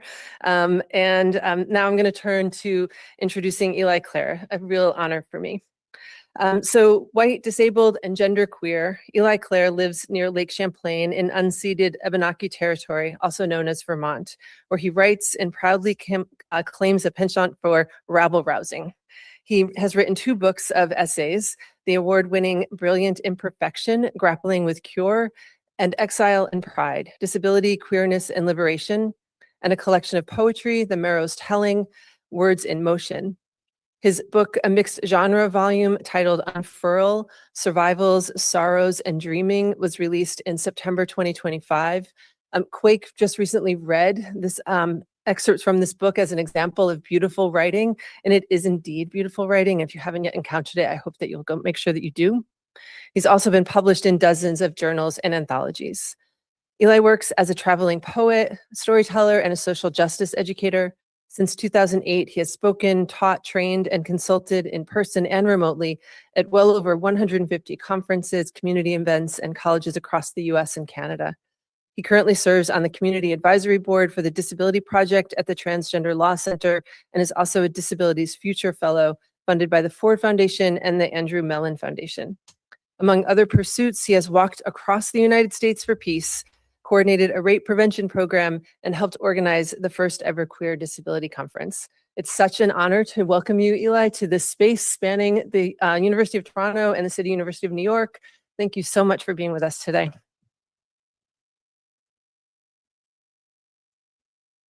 Thank you. I want to double check that my audio is working for folks online, folks in Toronto, and folks in New York. For those of you using audio, want to make sure that captions are working in all 3 locations.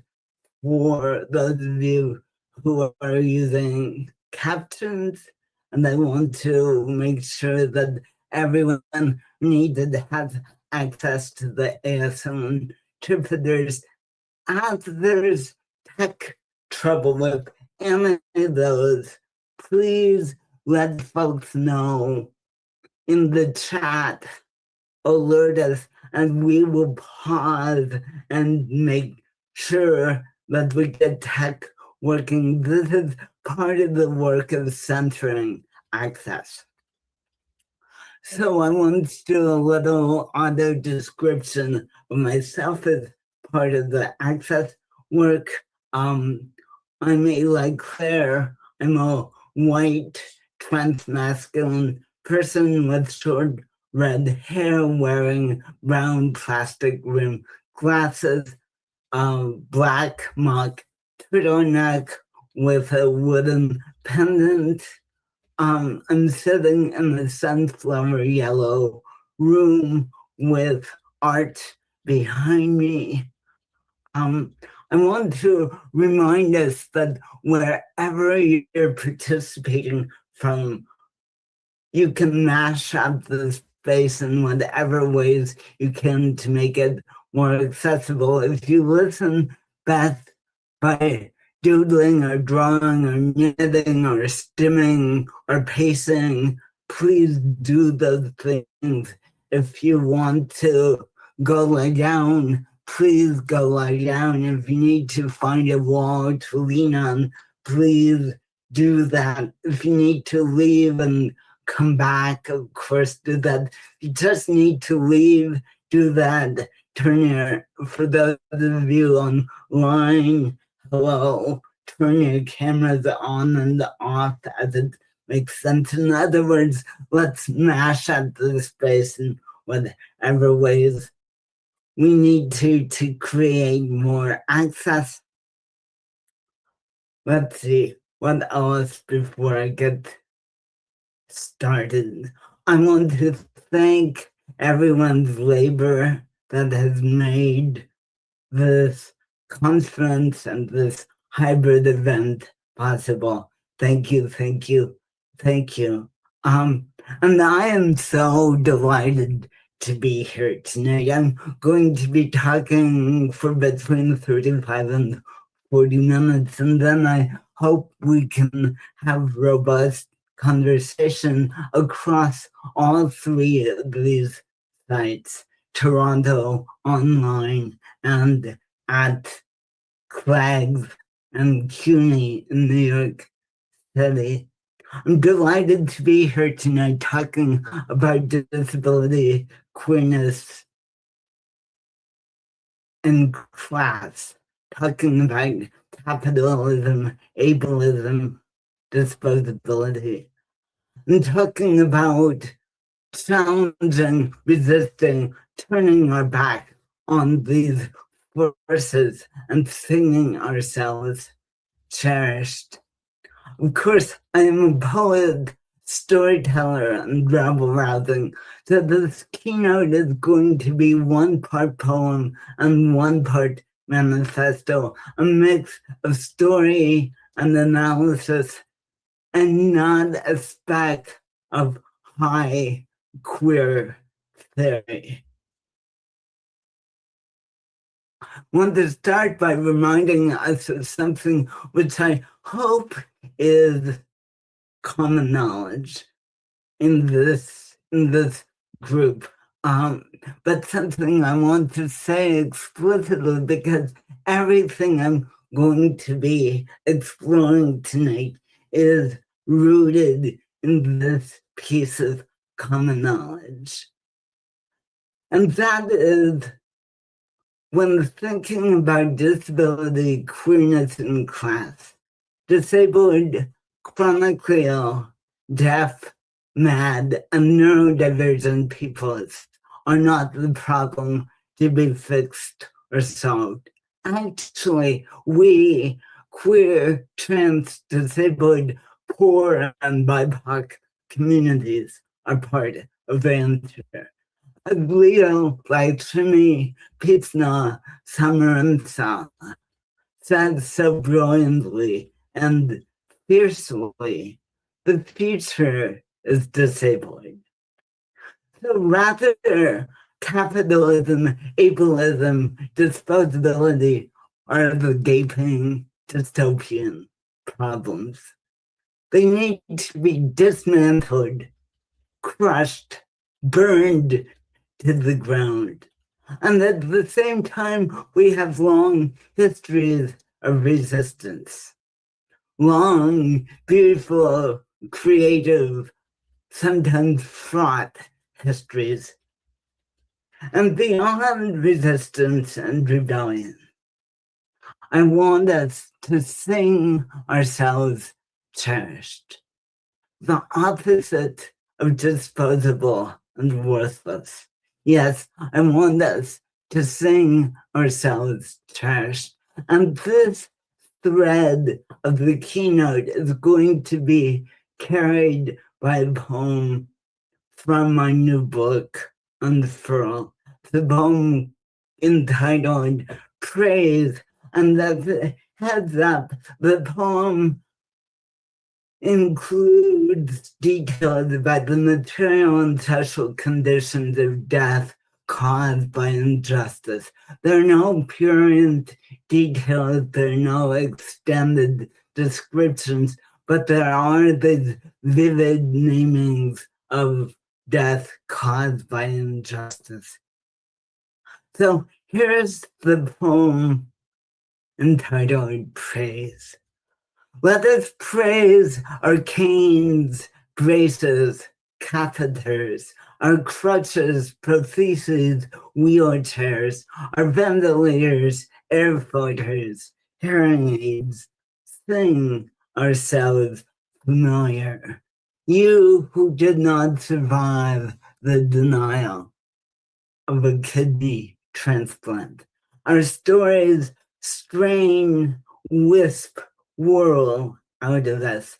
Stars dusting our lungs, tongues, pillows. You who did not survive in health insurance greed. Praise our medicine bottles and tinctures, ice packs and insulin pumps, spasms and unrelenting pain. Sing ourselves gnarly. You who did not survive the psych ward, we cook, laugh, lay down to sleep, praise our withered legs, feverish skin, aching heads, sing ourselves essential. You who did not survive COVID and dementia alone in a nursing home, dream a history, a rebellion, a universe of love notes. This too will be evidence, feathers and bones. You who did not survive police custody, praise our broken hearts. Sing ourselves cherished.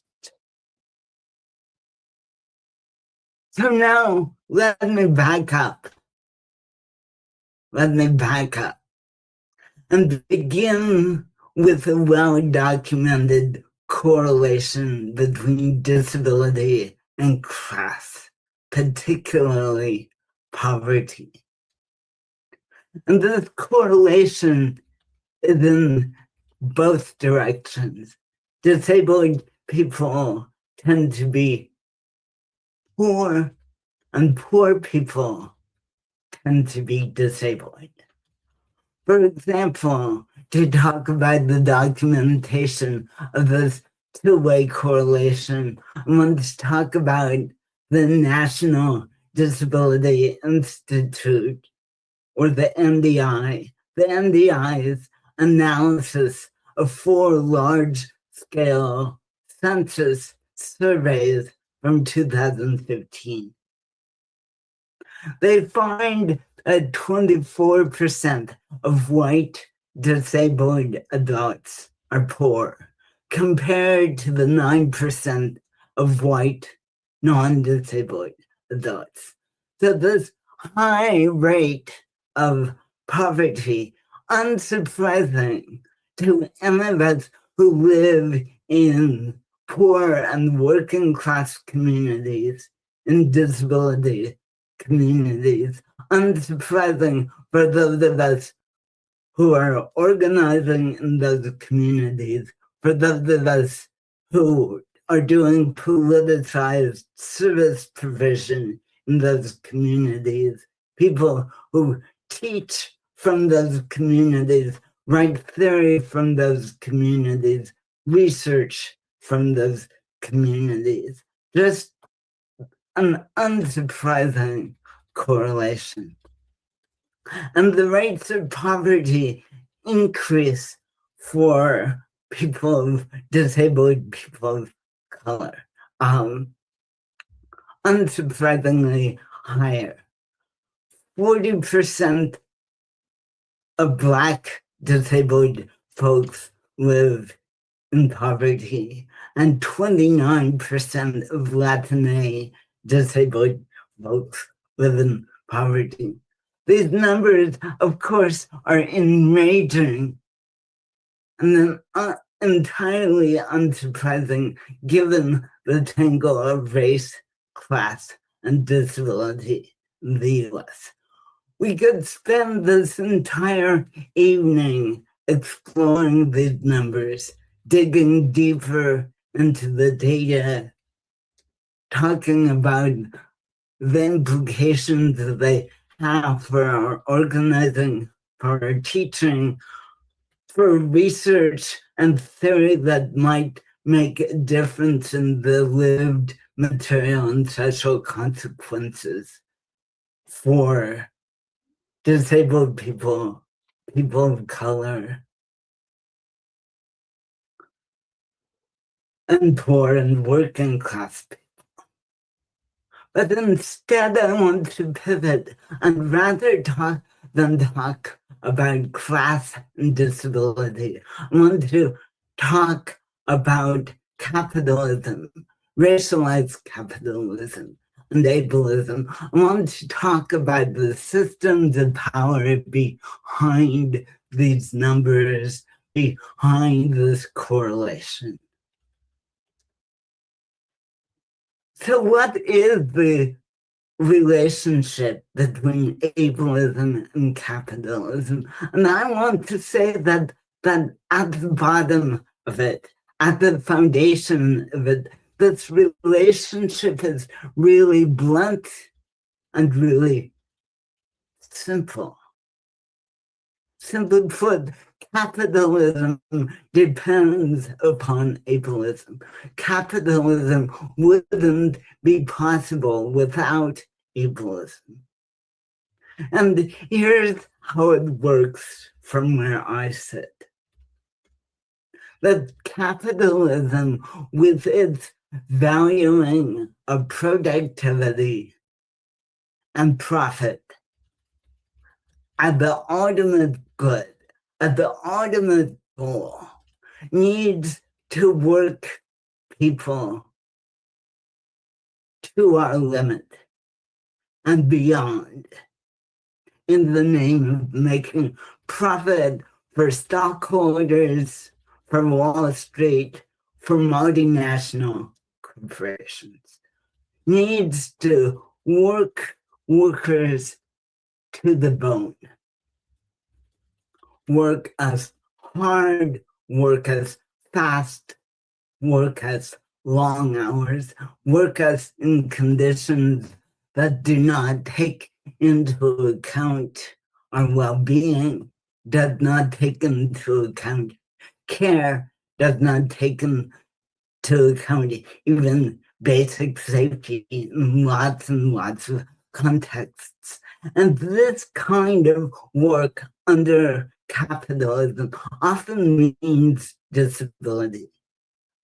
So capitalism is a location and the creator of disability. And then capitalism needs to dispose rather than care for disabled workers. Dispose of those workers rather than create cultures of care and interdependence. Because of course, care and interdependence are not congruent with making as much profit as possible. So disposing of disabled workers needs to be a feature of capitalism. It's capitalism working well. And ableism is the mechanism for disposing of disabled workers. It's the leverage capitalism needs to make disposability seem like a given Ableism declares disabled workers worthless, burdened, incapable, incompetent, unproductive, unable to work. In other words, utterly disposable. So ableism creates the material and social conditions where disposability is a given within capitalism. And now I want to bring this conceptual and political framework about capitalism and ableism down into story. I want to make it a real lived framework rather than just a set of interesting ideas.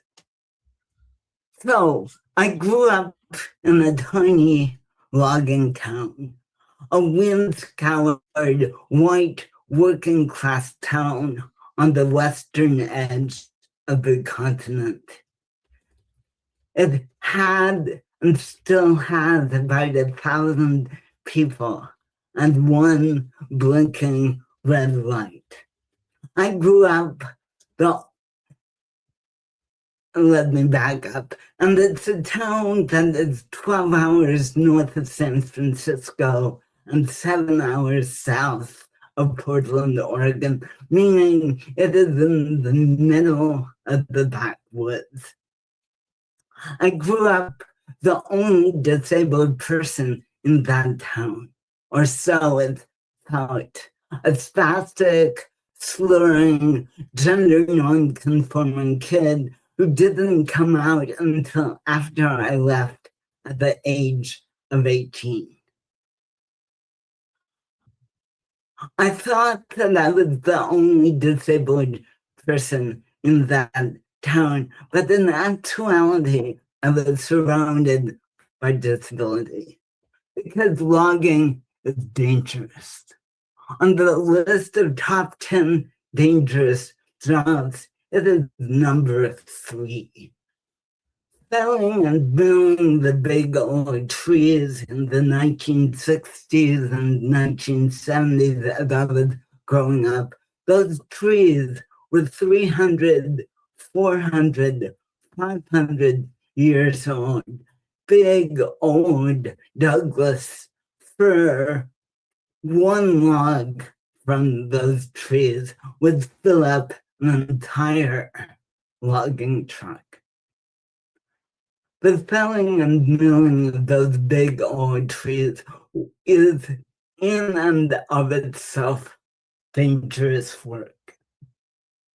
But the working conditions of logging under capitalism make logging much, much more dangerous. It is non-unionized work. It is work with long hours in all kinds of weather. It is work that the multinational logging companies insist need to be fast with really, really high levels of productivity. These working conditions under capitalism make logging very, very dangerous. Mainly the men I grew up with were disabled from logging. The going knowledge that if you logged long enough, you were going to be disabled.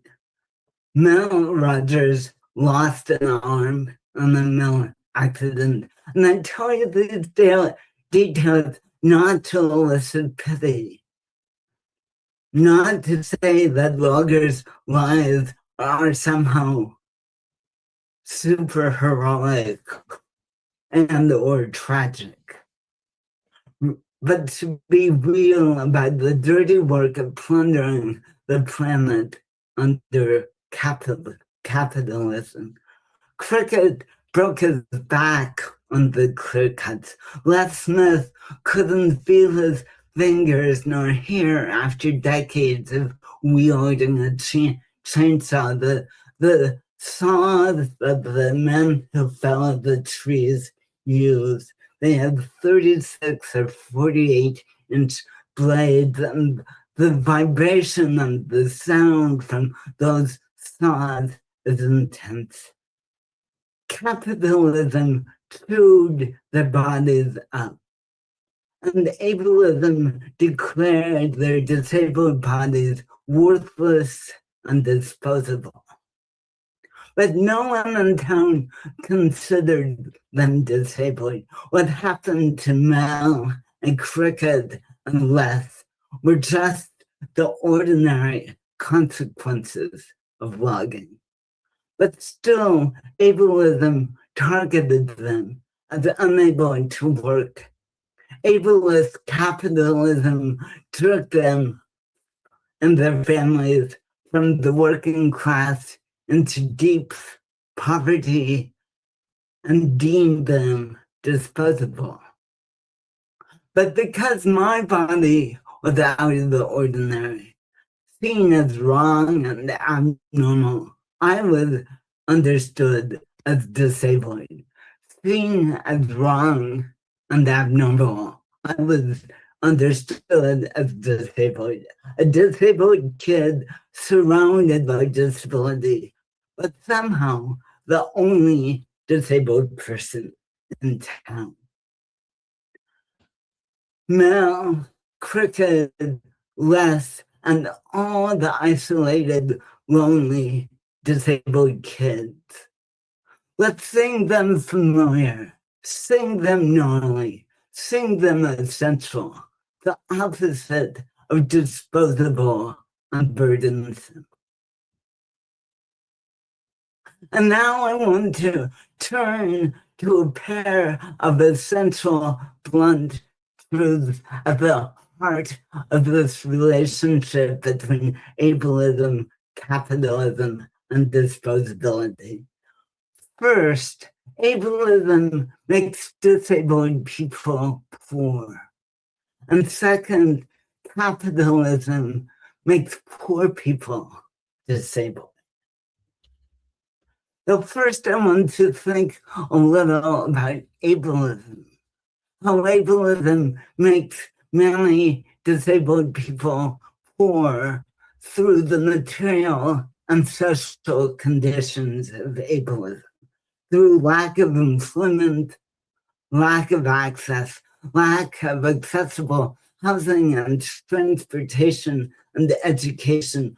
These conditions are the characteristics of ableism that disabled people face every day.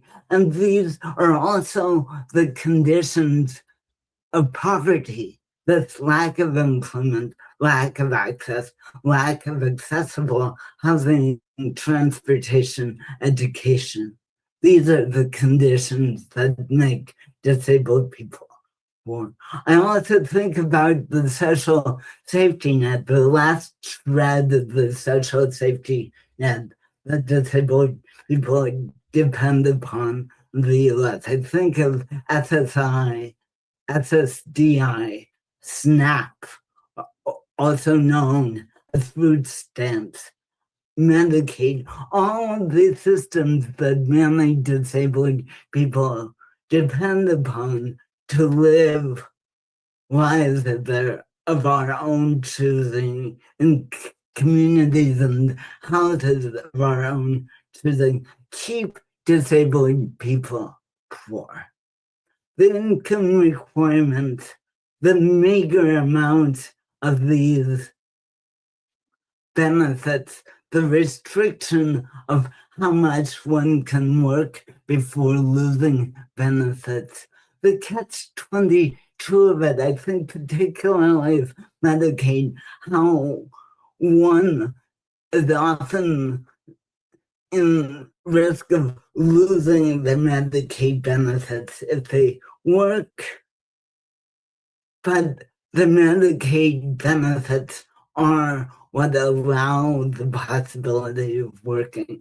That this complete catch-22 built into social safety net benefits into ableism that make and keep disabled people poor. Racism, white supremacy, settler colonialism, compounding these conditions for disabled Black, Indigenous, and people of color. In other words, to say it plainly, there's nothing inherent in disability that creates poverty or disposability. It is capitalism that creates poverty and disposability.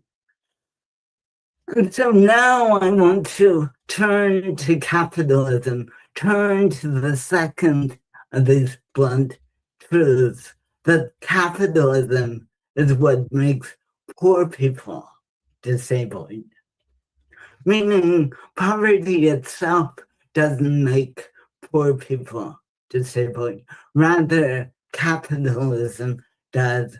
I think of profit and food, profit and housing, profit and medical care. And because of the ways in which capitalism insists that food be a source of profit, that housing be a source of profit, that medical care be a source of profit, poor and working class people live often with not enough food or without food at all, with unsafe or unstable housing or without housing at all, live with insufficient, incompetent medical care or no medical care at all, preventative care, primary care, and specialty care.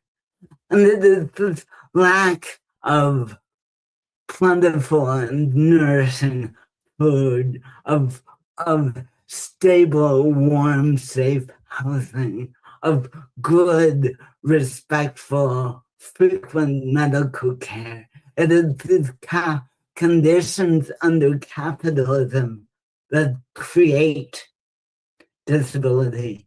Capitalism being a location and cause of disability. The daily grind of not having enough material resources is the location and cause of disability. And racialized capitalism compounds the conditions for poor and working class BIPOC.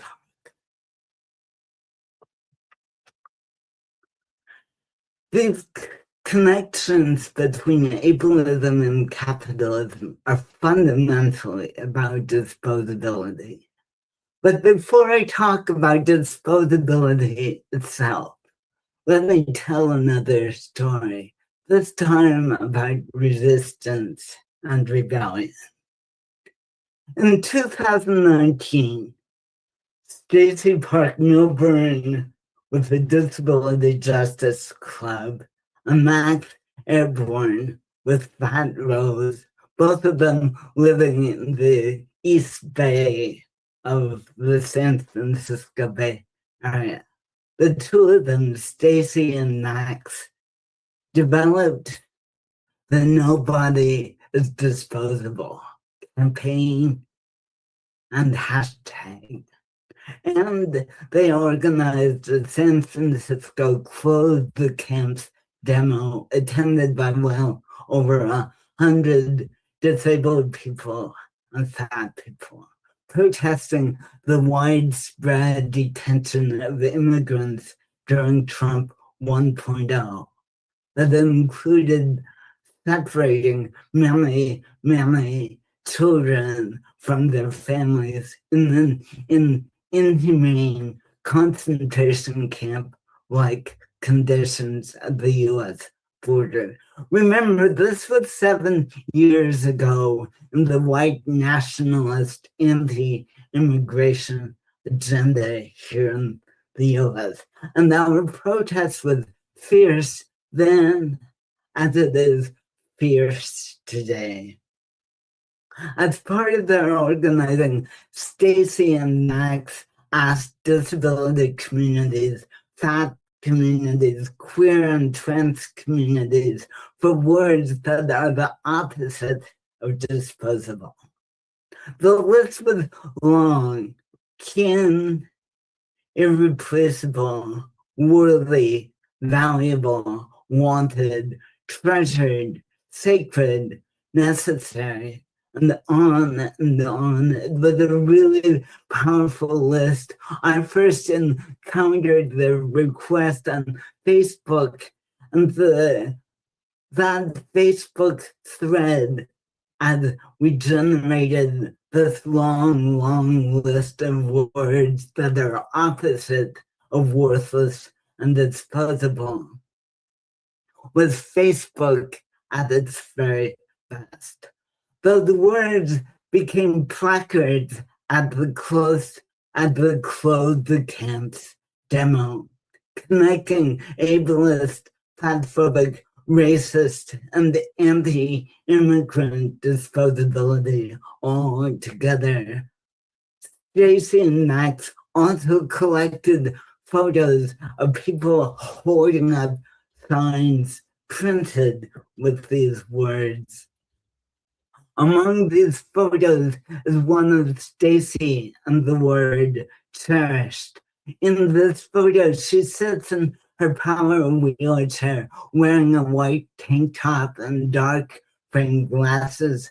She smiles, head cocked to the side, her trach and vent tube visible. She holds a piece of paper in front of her with the word cherished written in black letters.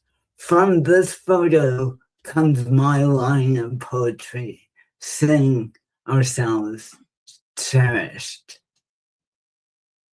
Dream a history, a rebellion, a universe of love notes. This too will be evidence, feathers and bones, you who did not survive police custody. Praise our broken hearts, sing ourselves cherished. Stacy and Max, thank you so much. And now I want to turn directly to disposability, because the disposability embedded in capitalism and ableism are also rooted in many other institutions and systems of oppression. Disposability operates on many different scales, and it is a force that was made so visible, that was revealed in so many ways by the pandemic that we're still in the middle of. It's not like the COVID pandemic created disposability, but certainly the early pandemic revealed disposability on all of these levels, by who got medical care, who was given medical technology, who was not, who was left to die alone. And that disposability is so revealed even today, as the pandemic is not over. Who has been abandoned in the rush to reopen capitalism? Who has been abandoned? And the answer to that, amidst this mass disabling event, is it's disabled people, it's poor people, it's brown and black people. The pandemic revealing so much disposability woven with disability and poverty.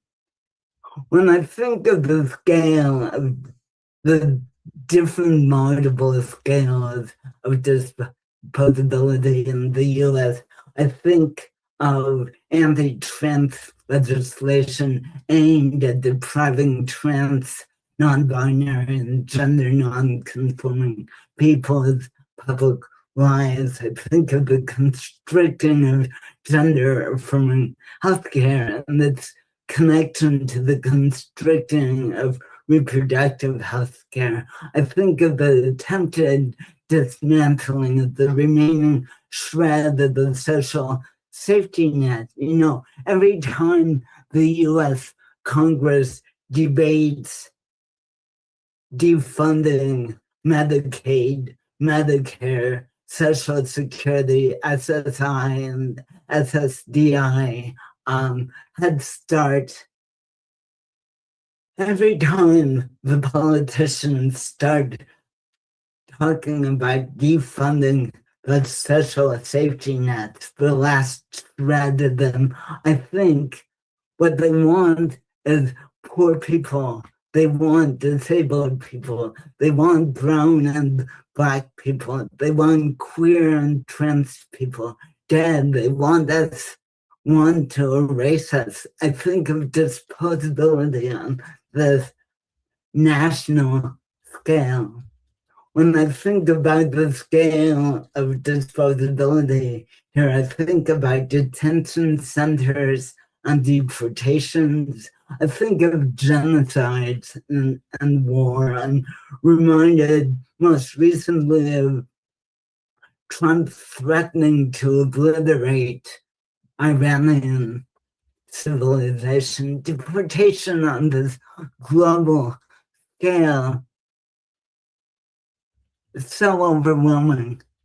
The scale from micro, where disposability touches our individual lives, touches so many of us in differential ways, touches some of us more than others of us, but on this micro level, and also on this macro level. So overwhelming. And then there's our resistance to disposability. Resistance also on so many different scales. I'm thinking of Palestinian journalism and the art and poetry from Gaza and the West Bank, from before the genocidal war, through the genocide, to now during the starvation of Palestinians in Gaza. Think of this drive to be heard, this unrelenting thing, just this thing over and over again. We are going to tell our stories. We are going to make visible what is happening to us. We are going to hang on to our connection to home and to land.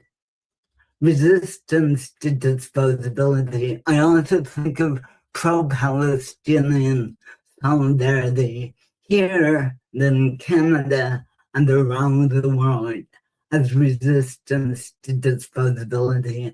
I think of the work of stopping ICE abductions and releasing folks from detention. I think of that brilliance and creativity and ferocity in Los Angeles and Chicago and Minneapolis and New York City. And here in Vermont, that brilliance protecting migrant farm workers on the dairy farms all over the state, using their bodies to prevent abductions from happening, using song, using singing resistance. I also think of mutual aid. I think about the work of keeping each other alive, of sharing resources, food, rent, childcare, transportation, the collective care of mankind. I think of disability communities and poor and working class communities and communities of Black and brown people are practicing mutual aid long before we ever knew it as mutual aid. And beyond resistance, beyond capitalism, ableism, racial capitalism, beyond disposability, there is us, familiar, gnarly, essential, cherished, turning away from disposability. I want to end with this poem again. Let us praise our canes, braces, catheters, our crutches, prostheses, wheelchairs, our ventilators, air filters, hearing aids. Sing ourselves familiar. You who did not survive the denial of a kidney transplant. Our stories strain, wisp, whirl out of us. Stars dusting our lungs, tongues, pillows. You who did not survive health insurance greed. Praise our medicine bottles and tinctures, ice packs and insulin pumps, spasms and unrelenting pain. Sing ourselves gnarly. You who did not survive the psych ward. We cook, laugh, lay down to sleep. Praise our withered legs, feverish skin, aching head. Sing ourselves essential. You who did not survive COVID and dementia alone in the nursing home. Dream a history, a rebellion, a universe of love notes.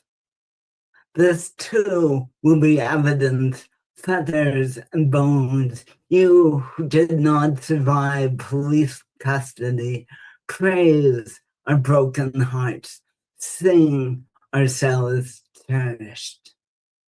Oh yes, sing ourselves cherished. Thank you.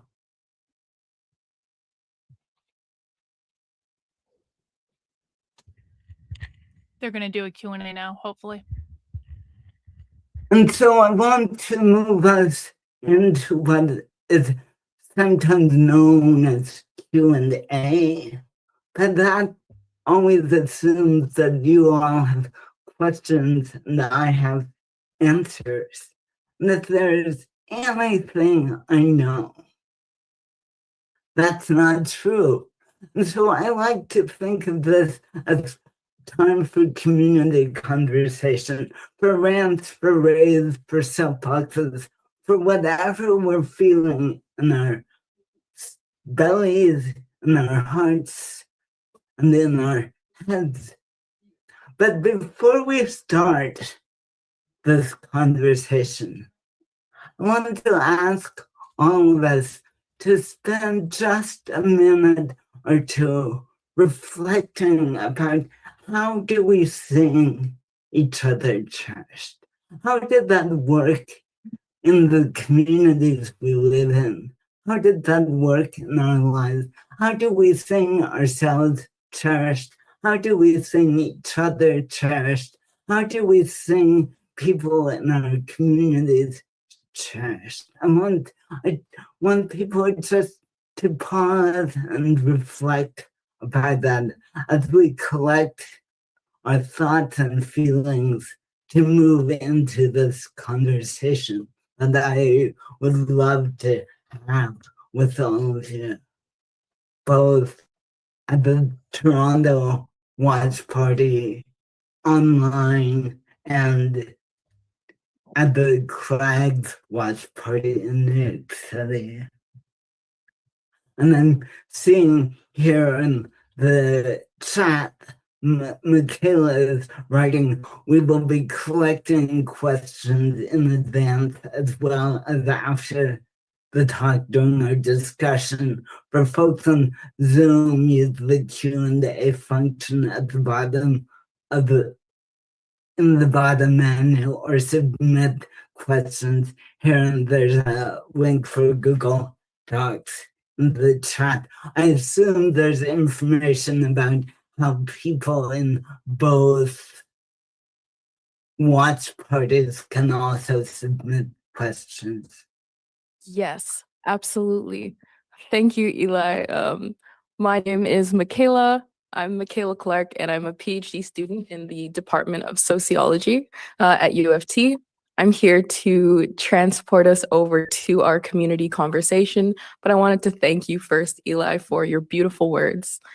Now, I am a member of the Quake Research Lab that Jessica introduced us to earlier, and I'm also affiliated with the Bonham Center in my doctoral studies. So we are going to move on to our Q&A, and this is a joint conversation between all three of our audiences. So if you are part of our in-person audience, either here in Toronto or in New York, you can scan the QR code for question submission. So we have that at the front here. And New York friends, we have that distributed to you on your handout. So you can scan the code for question submission. For our Zoom audience, you can also use the Q&A function and submit there. Now, we would love to know your name and where you're joining us from as you submit questions to really be in community, but there's no pressure at all.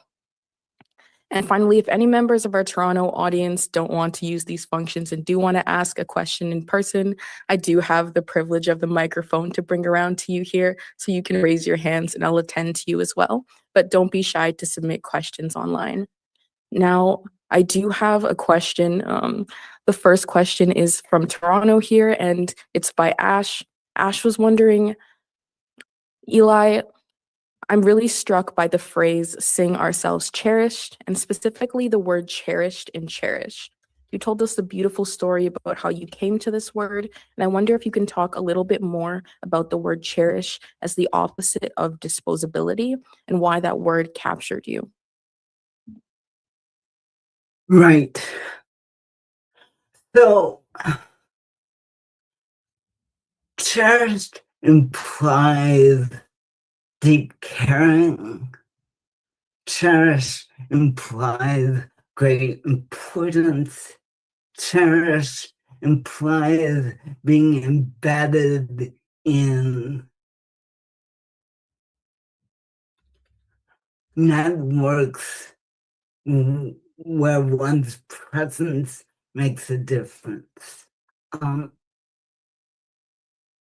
Which is so different than the notion of people being worthless and burden. And worthless and burden is so embedded in disposability that's rooted in so many systems of oppression.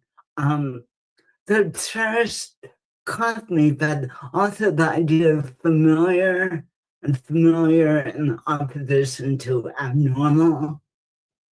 Familiar caught my attention, not only caught my attention as a way of acknowledging that sometimes talking about the importance of our body minds isn't always easy, isn't always simple, isn't always romantic. Our body minds sometimes are not places we would choose to inhabit, and yet here we are. Yet here we are claiming the importance of our body minds.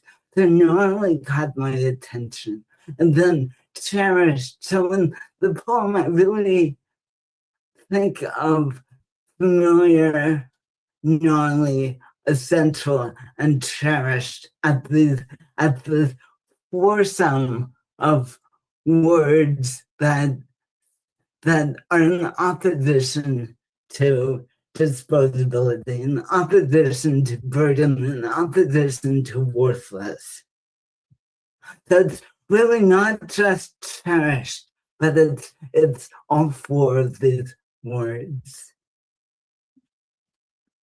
Thank you. We have another question coming in on Zoom, and this is an anonymous question, but definitely speaking to our discussion about singing ourselves cherished. So Anonymous on Zoom says, singing ourselves cherished makes me remember that losing people we have difficult relationships with, to death specifically, means honoring that struggling is still a way to love each other without giving up on each other. This is a comment, but a wonderful comment, and thank you, Anonymous on Zoom. Right. And I just want to acknowledge that we are in a time of such great loss through death, and death often caused by conditions of injustice, often caused by the forces of disposability, and how so many of us are in a period of great loss, and that period for some of us has extended for decades, and there's no sign of the losses ending. And so for me, the question is always, how do I live with grief, live with a broken heart as a long haul condition? And this idea of grieving the loss of people who we've been in struggle with feels so familiar to me. So thank you. I have a question from the Clegg's audience. This is, what are some of your favorite ways to sing people cherished in your life?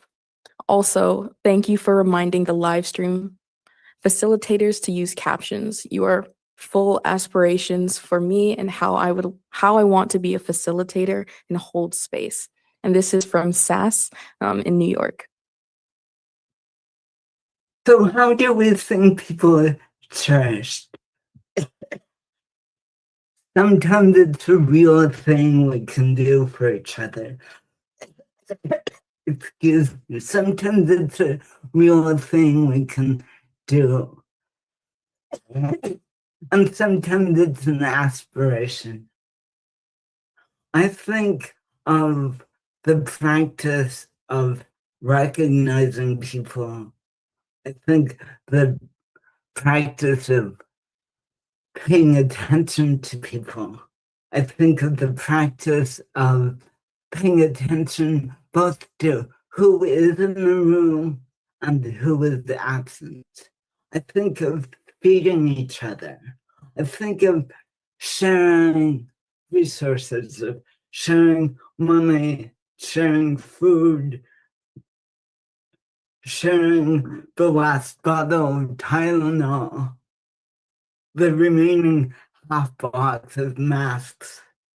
I think of singing together. You know, here in Burlington, right after the election in 2024, which feels like a really long time ago, we had our first community thing sponsored by an anti-Zionist Jewish collective called the L'Chaim Collective, at a community sing at the Quaker Meeting House. And I'm not the singer. I'm not someone who sings very much.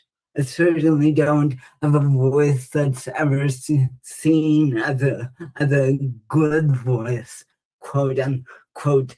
But song has always been important to me until I went to just being in community the day after the election, and that community thing has turned into a monthly event and has grown and grown and grown. Now we're 200 people and way too big for the Quaker Meeting House, and we sing each other cherished once a month. We literally sing together.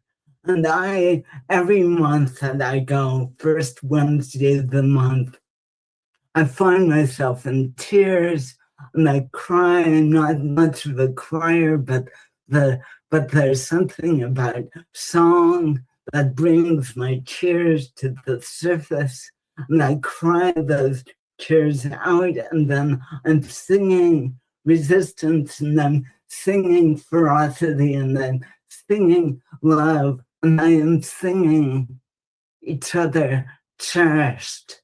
You know, we don't need to know each other. We don't need to like each other. We can be struggling with each other and still find each other familiar and gnarly and essential and cherished. So those are a few of the ways. I would love to rewind this entire event and just brainstorm, all of us brainstorm what are the ways of singing each other familiar, singing each other essential, singing each other gnarly, singing each other cherished.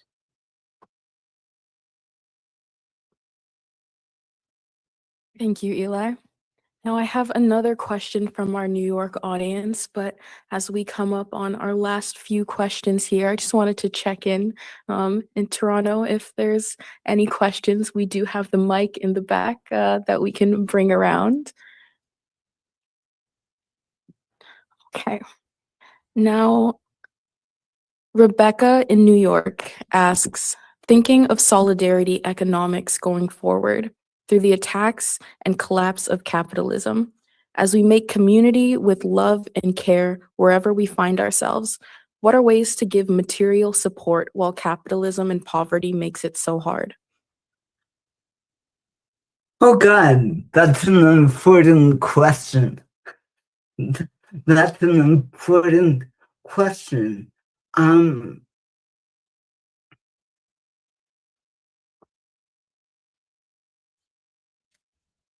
in some way, that question is, how do we do mutual aid?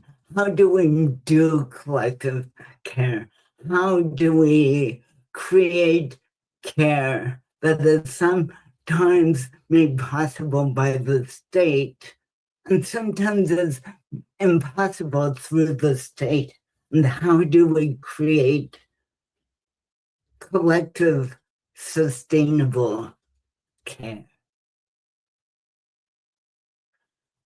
No million answers to that question, million attempts, some of which fail, some of which succeed, some of which are short-term, others of which are long-term. Solutions that we have to pivot and pivot and pivot again as conditions change. Conditions are different in different places because, of course, the question looks different in rural areas than in urban areas, than in suburban areas. This question looks different in working class and poor communities than it looks in upper middle class and rich communities. Looks different in brown and black communities than in various segregated white communities, than in multiracial communities that have long histories of doing this. I think of what's happened in Minneapolis as that city has been occupied by ICE, and their long history of organizing around mutual aid, their long union history of solidarity, of general strikes in the 1930s and before, has made the current work against the ICE occupation of their city more possible and more effective. because of all that history of practicing. So I guess part of what I want to say is doing this well and doing this flexibly takes practice. Practice wherever you are. And part of the practice, particularly for those of us who have resources, is moving away from a charity model, moving away from a model that says this is charity that is going to make us feel and look good, but is not somehow about us, to move away from the charity model into a model of solidarity, into a model of sharing everything we have. Because I believe that even with the ways in which this planet has been plundered, there is still enough for every single one of us. We just have to figure out right relationships with each other, with all the beings on this planet, human and more than human, sentient and non-sentient. Figure out the right relationship with all the beings on the planet. And begin to share, not from charity, but from deep, deep connection. And I know this is not an answer. This is a call for process. And that there are millions of answers to this really good question. Thank you so much, Eli. Thank you for your poetry. Thank you for your call to action. We would like to thank you from Toronto, from U of T, the Bonham Center. It's such an honor to have you here and speaking with us. And we would also like to thank you from the Center for Lesbian and Gay Studies in New York. Thank you to all of the audience members who showed up in person here, in person in New York, and online. This has been wonderful space held across borders, and it really has been an honor to hold space with all of you today. We're a few minutes over time, so we're going to wrap up questions here, but feel free to continue submitting questions using the form that we have linked here, and we can always send those questions and thoughts and comments out as well to keep the conversation going. Thank you, everyone. Thank you, thank you, thank you, thank you, thank you. So much gratitude, so much gratitude.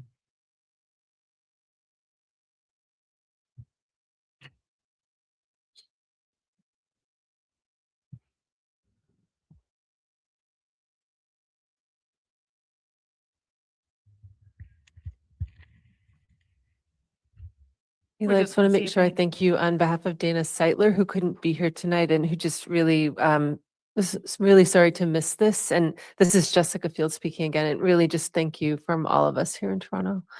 Just couldn't be more. Thank you. You're so welcome. You're so welcome. Thank you for having me. Sometimes you can catch them on a hot mic. Okay, they kicked us out. All right. All right. Well, those were two of the presentations that we watched today. Thank you, Kristen, for the super chat. I do appreciate it. For those of you who got here late, there has been a group of us that's been watching this particular event since 10 a.m. So there was a whole spy stream where we watched several presentations from the same event, and many of them were just as fucking crazy. And then I decided to make the last two presentations public so that you guys could see just the amount of crazy bullshit that we've been immersed in. And guess what, guys? We're doing it again tomorrow. We are doing it again tomorrow. Because the event that we have just watched has a day 2. And that day 2, I believe, and I will tell you for sure in 1 second, day 2 starts at 10 a.m. Who wants to come start watching Queer Marxism with me at 10 a.m.? You're going to hear some crazy shit if you do. And it starts at 10 a.m. and they will be going all day again. And maybe, if I feel like it, maybe I will make the last stream public. Maybe. We have to see. But nope, this is what is called a conference. There are many people presenting at this conference. There are more people presenting at this one queer conference than pretty much involved in CPAC. That's what we're talking about. I've seen the full presenter list for this conference. There are more people presenting at this queer conference than present at CPAC.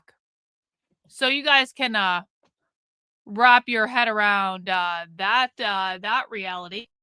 Now, let me show you, if you are new and you just got your channel membership today, because we've given out over 120 channel memberships today, which is awesome. The way you join us for Spy Stream tomorrow is by going to my channel homepage, because now you are a member on the channel if you have a little thing next to your name. You go to the post tab. Now, not on this screen, because now, I don't know why that's happening. Not on this screen, because I'm not logged in under my account on this stream.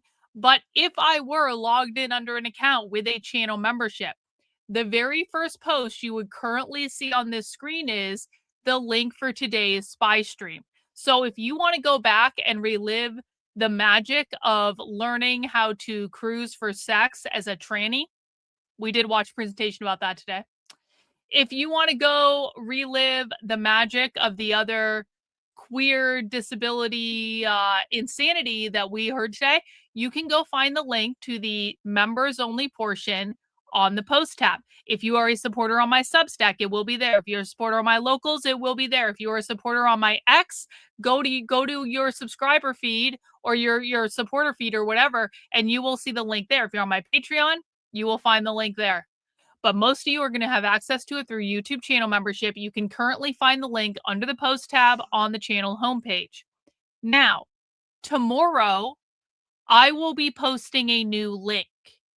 I will try to have that link posted by 9:30 a.m. at the latest, because we have a 10 a.m. start time tomorrow for the presentation. So if you show up at 10 a.m. and you just go to the post tab, if you are a channel member, the very first link that you will see is the link to the stream. It is not a member-only stream because I have to integrate supporters from multiple platforms into the stream so that everyone can attend. All right? So it's an unlisted video. The link changes every single day. You can go back and watch the stream from today if you feel like it, or you could just join us for the insanity tomorrow. But guys, I really want to emphasize, like, listen, can I just say, wasn't it just nicer when we banned all conservative retardation as soon as it happened? Wasn't that a much nicer experience, the fact that I was just bringing the ban hammer down on all conservative retardation, like the moment it happened? I even banned someone who sent in a super chat for sending in a super chat that had nothing to fucking do with what was happening on the screen. Guys, when we do stuff like this, it is a serious thing. We want to be able to listen. We want to be able to analyze what's going on.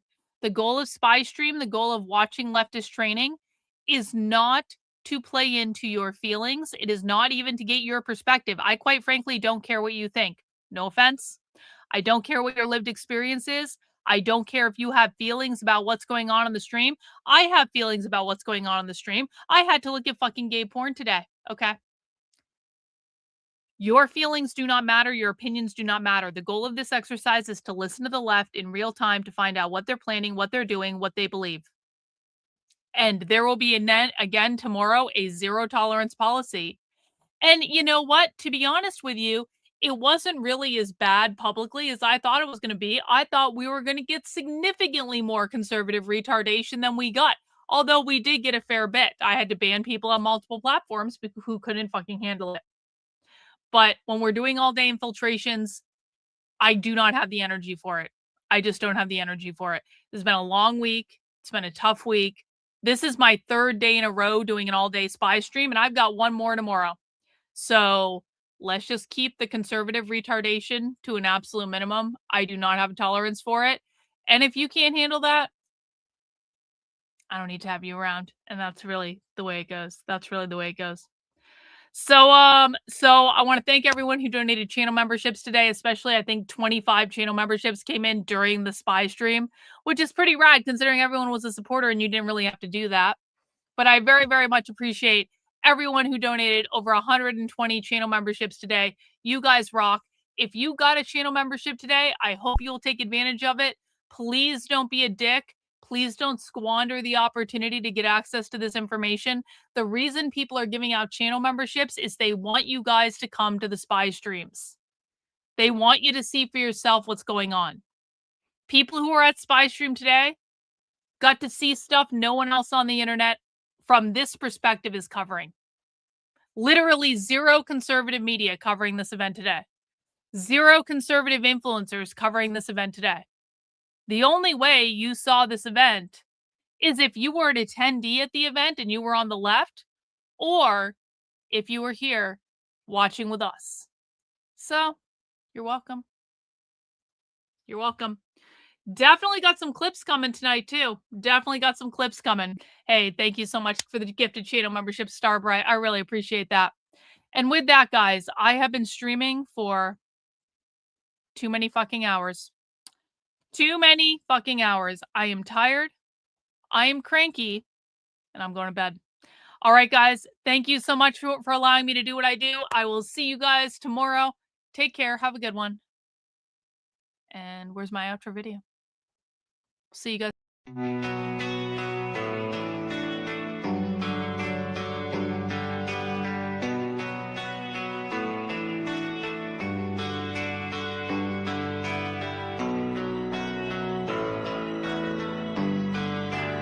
How are you feeling? How long have you been here? 3 months, May 17th. And what brought you? That's difficult to answer.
is it you're trying to do with your life?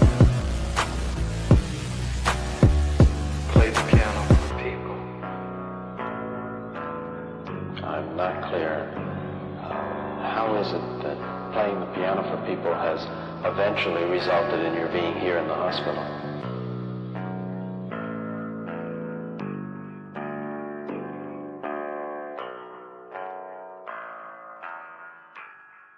That's difficult to answer.